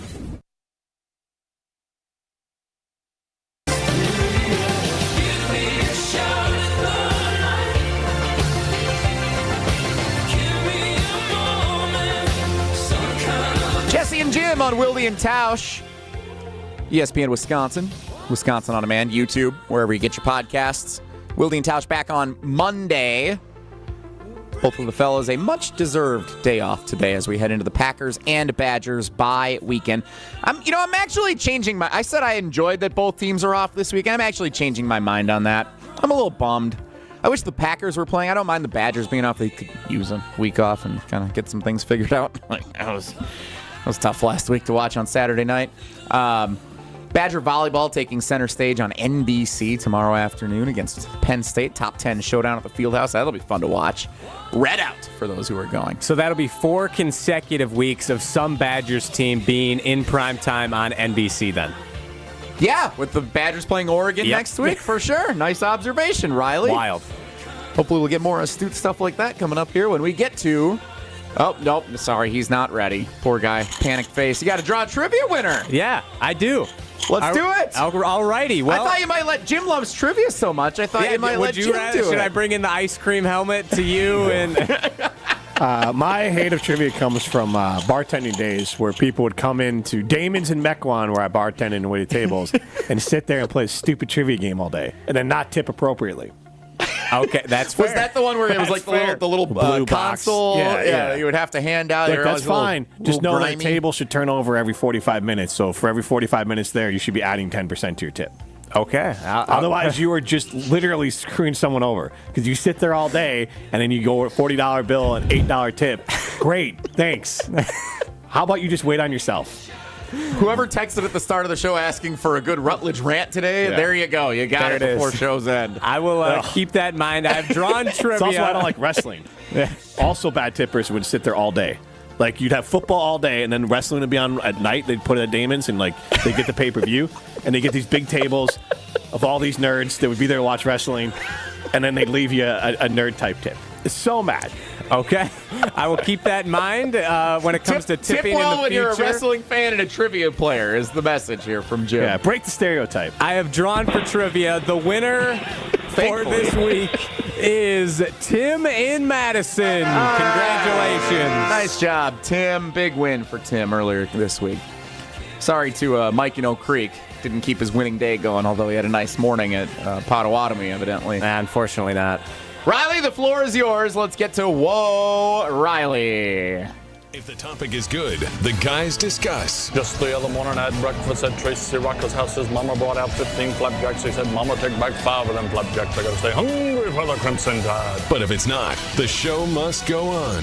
It's time for Whoa, Nelly! On Wilde Tausch. Alrighty, so we'll start with something non-sports related. I was at my aunt and uncle's house last night, and they already have their entire house decorated for Christmas. It is November 8th. Yep. When is too early? First of all, are they early on decorating for Christmas? And second, if so, when is it appropriate to start decorating for Christmas? So, Becca and I are hosting our family Thanksgiving, which is the aunts and uncles, the cousins, all the extended family coming over. We're doing that for the first time. We get the big holiday with the big meal and the turkey and all that stuff on Thanksgiving Day this year. Well-timed with the Packers home game and then a Packers home game at 11 a.m. the next day. Really planned that one out well. So we will not put up the holiday decor for the Christmas and whatnot until after Thanksgiving because we feel like the house has to be adequately dressed, let's say, for that holiday because we're hosting it. Like you can't have Thanksgiving and be like, there's the Christmas tree or there's the lights up on the roof. Like, what are we doing? I get what you're saying, but like, what is Thanksgiving motif? Is what, fall? Like it's just like orange and brown, orange leaves. We got like the decorative like kitchen towels, bathroom towels. I get what you're saying. Okay, so you just basically have stuff that either you. Well, yeah, but then obviously the tree is the big thing around Christmas time. Right, but my point is that to me, Thanksgiving is the unofficial start of it's okay to celebrate Christmas, and so if you're gonna do it. If you're going to host, I actually would allow, like, you know what, let's just lean into it because isn't it kind of like on the ride home from Thanksgiving, you fire up the Christmas music and you get in a Christmas mood. So, like, yeah, I would say that anything before Thanksgiving is too early. And then also you got to have the tree and all that stuff out, like, New Year's. Okay. Yeah, you got to leave it out, I'd say, like, January 2nd, anytime January 2nd. Like, if you get to the start of the NFL playoffs, it's too long. Can't go to the start of the playoffs and still have the tree up. Okay, but I think that's a fair range. Typically, my family, we'd get our tree the day after Thanksgiving and then leave it up first week in January. Yeah. It'd be gone. And usually it'd die since it's a real tree. It'd be dead by then. And so my wife's birthday is usually right around Thanksgiving. It's 25th. So, like, we always, like, go get a tree, like, during that window and go get it. That's the last 2 years since we moved into our home. I've always gone up on the roof and put the lights up on the day after Thanksgiving. I don't know if that'll be the case this year. Might actually do it this weekend while we got the Packers and Badgers on it. But it might be it's still warm. Nice weekend to put it up. Yeah, not worry about having slipping off or anything like that. So yeah.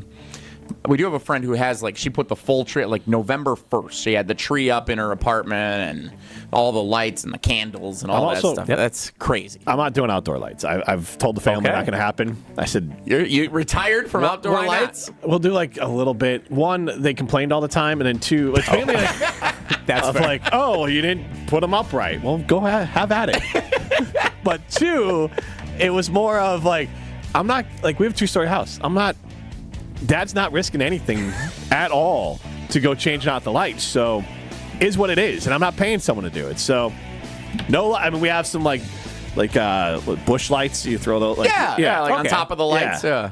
And then I think we've bought shrubbery. It's a good compromise. I also very anti the big inflatable things. Oh yeah, the giant snowman or it just Santa. Screams trailer park. So I'm not really in on that either. Well, I like one. There's one that I asked for, and my mom wouldn't get it for me for Christmas many years ago when I lived in an apartment. I said, there's only one Christmas decoration I want. It's a giant, I don't know what store they sold it at, but it was a giant T-Rex dressed in a Santa costume. I'm like, that's what I want on my balcony at my apartment. I just want this giant thing. It barely fits there. That's what I wanted. There was a cool blue. I do like Bluey, and there was a cool Bluey one. But again, inflatable. And I've seen the Bluey ones. Yeah. It's just not, again, I'm not bah humbug, but this is all really... Whatever they want, my family, my girls, my wife want to do, I'll do, and I'll set up to a point outside. I just like giving Thanksgiving its day.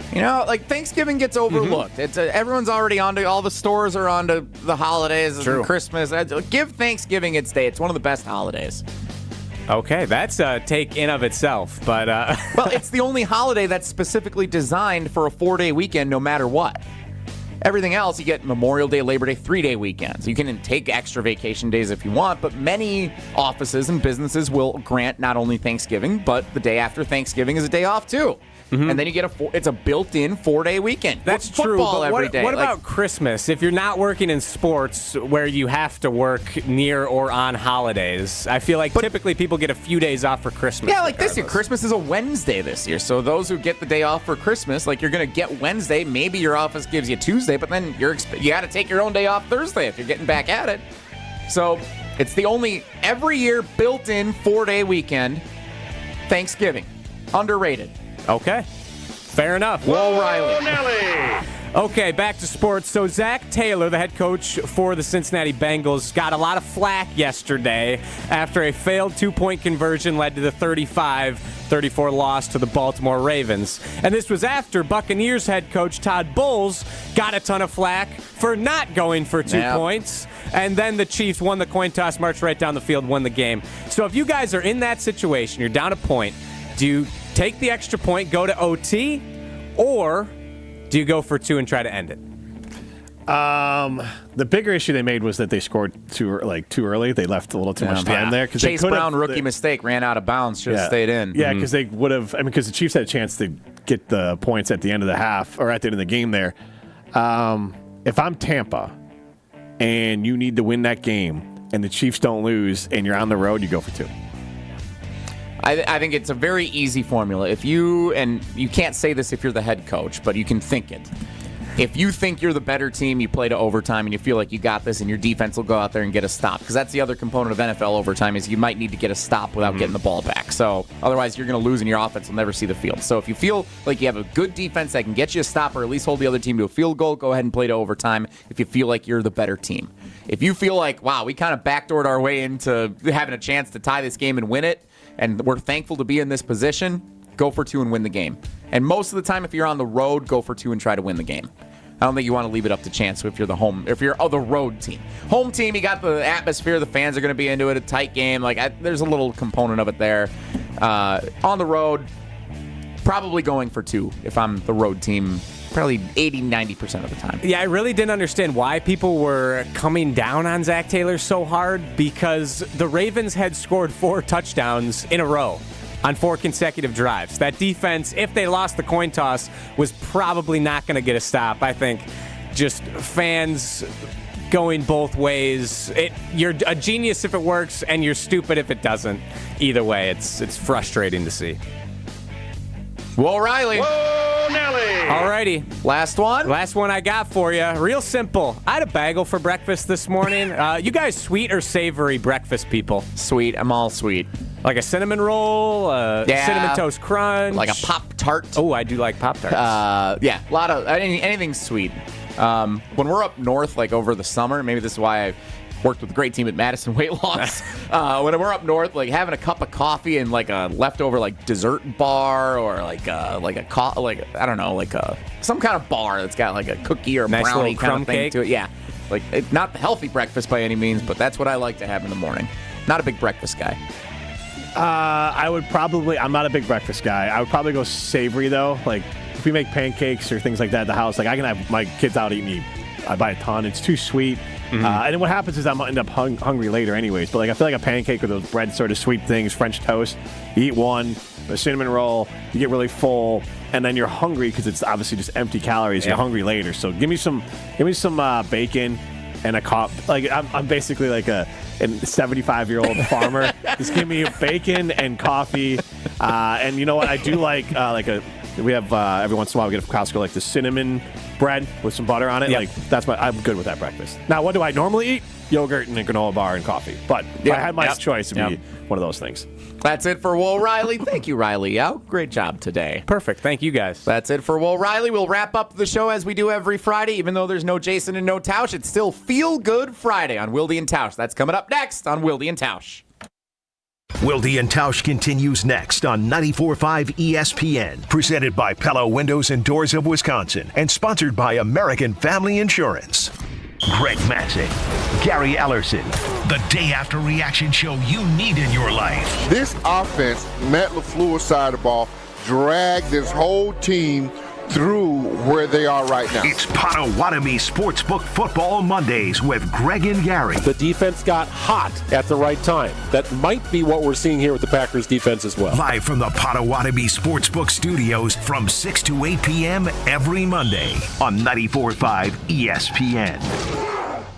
It's time for the Milwaukee Basketball Report on 94.5 ESPN. Brought to you by National Liquor Mart, located at 16th and National in Milwaukee. National Liquor Mart is packed with deals for all your beverage needs, where your satisfaction is their plan of action. Open 9 a.m. to 9 p.m. daily. The Bucks snapped their 6-game losing skid after a 123-100 victory over the Jazz at Fiserv Forum. Milwaukee trailed by 4 at halftime before outscoring Utah 66-39 in the second half. Damian Lillard led the Deer with a game-high 34 points to go along with 7 assists and 4 steals. Jazz haven't hit a bucket yet here in this quarter. Here's Lillard, catch and shoot 3, bullseye. Damian Lillard. Giannis notched a double-double, 31 points and 16 rebounds. Bobby Portis added 19 points off the bench, while A.J. Green chipped in 12. The Bucks look to win back-to-back games for the first time this season when they visit the New York Knicks tonight. Tip-off from Madison Square Garden is at 6:30. This has been the Milwaukee Basketball Report on 94.5 ESPN. Brought to you by National Liquor Mart. It's time for the Marquette Minute on 94.5 ESPN. Brought to you by Wintrust. Get your Golden Eagles essentials by opening Marquette checking from Wintrust today. The 18th-ranked Golden Eagles tipped off the regular season with an impressive 102-62 win over Stony Brook at Fiserv Forum. MU trailed 19-18 with 10:53 to go in the first half before finishing the game on an 84-43 run. Senior guard Cam Jones led all scorers with 32 points on 14 of 16 from the floor, his 5th career game of 30 or more points. They better get it in. Now they get it to Cam Jones in the corner. His 3 is good! Oh, man! Junior guard Chase Ross netted a career-high 23 points in the victory, beating his previous of 13. Ross also tied a career high in assists and rebounds with 4 and 8 respectively. Marquette continues non-conference play Friday against George Mason at the Al McGuire Center for a students-only game. This has been the Marquette Minute on 94.5 ESPN. Brought to you by Wintrust, Wisconsin's bank, and the official bank of Marquette University. Ready to tackle your home improvement project this fall? Exterior Pros and Baths is here to help you score big with quality home exterior and shower upgrades. As a 5-time President's Club Award winner, Exterior Pros is not playing around. With flexible financing, it's never been easier to invest in your home without breaking the bank. Get started today and save $2,000. Visit extpros.com or call 262-800-4274. That's 262-800-4274. Trust the pros and kick off your home transformation today. After a series of meetings with the James Imaging Systems sales rep, Matheson Manufacturing chose document imaging technology from James. Matheson Manufacturing President Al Leininger. They have a reputation out in the field. They've been around for a long, long time. I was really impressed with it. I also understand you're impressed with the document imaging technology. Yes, it's quicker, it's faster. We can do a lot more with the copy functions. James Imaging Systems, better document imaging technology, better support, even lower printing costs. Yes, definitely. I think the lease is very cost effective for us. It certainly helps with cash flow, and it's just good. Al, anything else you'd like to add about your experience with James Imaging Systems? Yes, James Imaging has been a really good partner with us from the beginning. Start your business technology partnership with James Imaging Systems today. Call 262-781-7700. James Imaging Systems, your local business technology partner. You're listening to Wilde Tausch on 94.5 ESPN. Missed any of the show? Find us on Wisconsin On Demand wherever you get your podcasts. It's free, it's everywhere, and it's for you. Like I should. When in Durga, walk around the neighborhood. Even though there's no Jason Wilde and no Mark Tauscher on today's show, we're still wrapping it up the way we always do with Feel Good Friday on Wilde and Tausch, painted by Holman Lindsay Paints. Jesse Nelson, Jim Rutledge, your cousin subs of the day. Announced yesterday, of course, ESPN at Wisconsin, 620 WTMJ, your home for Wisconsin Badgers volleyball. Big match tonight against Iowa, 6 o'clock, and then tomorrow, number 7 Wisconsin, number 3 Penn State, 2:30 first serve at the Fieldhouse. You'll want to get to see those or listen to them on our airwaves, but also you'll want to find out how you can get to the Wednesday, November 20th match, Wisconsin-Minnesota. Not only a top 25 matchup, Wisconsin got beat by Minnesota earlier this year, but it is the silent set match announced yesterday by Wisconsin Volleyball, supporting Chasing Greatness, a nonprofit organization with the goal of providing funding and resources to support the hard of hearing community. For the first 8 points, no one in the Fieldhouse will make a sound. Everyone will stay silent for the first 8 Wisconsin points. And then once they get to 8, the whole place will erupt. Going to be an amazing environment and atmosphere to take that all in for the silent set night, November 20th. Get your tickets now at the Fieldhouse for Wisconsin and Minnesota. Jim? Mine is a feel-good story that started bad. Life savings of an entire small town recovered from the depths of a crypto scam thanks to the FBI. So the FBI saved a town in Wichita and got their money back because the bank messed up, and I don't know why you're messing with cryptocurrency, but the bank invested money. The bank was put into a receivership. That means the FDIC took it over, but the FBI was able to get that money back from the Cayman Islands and save this small town from one of the dumbest things I've ever heard a bank manager do and get involved in cryptocurrency. So thank God that the FBI saved this small town in Wichita from a crypto scam, and they got all their money back because that was money for retirement, funds for elder care, university funds. Like, it was a lot. Obviously, if you have your money in the bank and your stupid bank manager invests in crypto and you lose it all, thanks to the FBI for getting it back for him. That's still good, right? Like, imagine that feeling of getting all that money back and being saved by the FBI. You don't often hear shout out to the FBI, especially shout out to the FBI. Save the day. A shout out to Jim Rutledge. Thank you for being part of the show today. Jim, we appreciate it, and we'll see you this afternoon on Jim, Matt, and Molly from 4 to 5:30 today because of Badger volleyball. Yep. Looking forward to it. Thanks to Riley Out. Thanks to Jim Rutledge. Thanks to Chris Carlin. Thanks to Jason Wilde for joining his own show. And thanks, of course, to you for coming along. As Jason always says, have a great bye week. Take care. Be good. Miss any of today's episode of Wilde and Tausch, presented by Pella Windows and Doors of Wisconsin? Commercial-free full show podcasts are available free on Wisconsin On Demand. ESPN Wisconsin's Mark Tauscher here for my friends at Kohler Services. If you need a... Home practice is about to begin. Your daughter's new tap shoes? Loud. Your son's new tuba? louder. But you got this. Just like Associated Bank's got you with $50 overdraft grace zone. So if you lose track of expenses buying some noise-canceling and sanity-saving headphones, we've got your back. You got this with $50 overdraft grace zone from Associated Bank. See associatedbank.com/checking or ask a banker for details.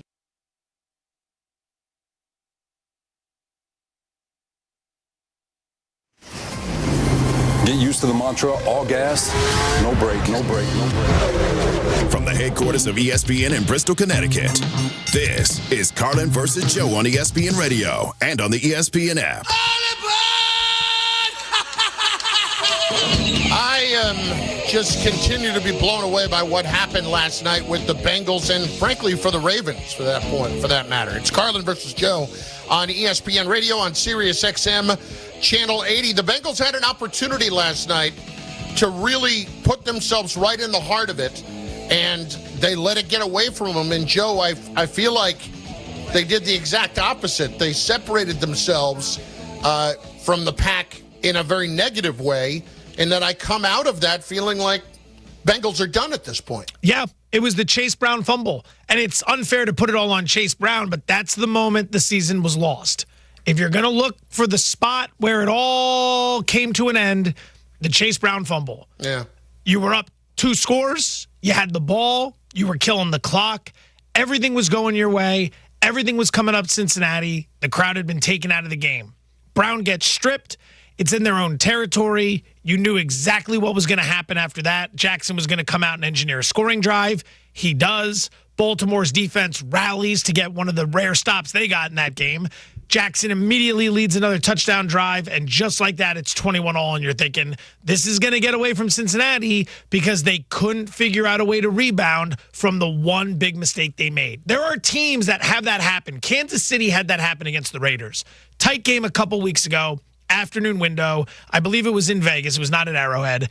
Mahomes turns the ball over with an interception inside his own 20. And you're sitting there thinking, my God, the Raiders might pull this off. The Raiders returned it down to like the 5-yard line, I think, if I have this correct. I don't know if it was a fumble or an INT. I know they turned the ball over in their own red zone. The Raiders start on like the 5. And Chris Jones and the defense are like, you know what? Not today. Not today, Raiders. Not going to happen.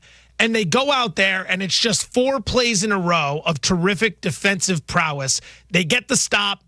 Raiders went on 4th. They stop them. Kansas City offense comes right back out like nothing happened. That's championship mettle. That's a team that responds. That's a team that rises up for one another. Cincinnati last night, when it went bad on offense, the defense collapsed. When the defense fell apart, the offense couldn't get a score. And that was that. That all came unglued very, very quickly. You can't. It's got to happen. You're right. For a team every once in a while, for a group to just pick up the other side. Yeah. And when they go down in 5 plays and score a touchdown, and what do you know? Next 3 drives right after that, what are they doing? The Ravens are scoring 3 straight touchdowns. I mean, it really is just the folding point, as you pointed out a second ago, for the season. So what I think makes it even more difficult is, yes, they separate themselves now because you have the Steelers at 6-2, Ravens are 7-3, Bengals are now 4-6.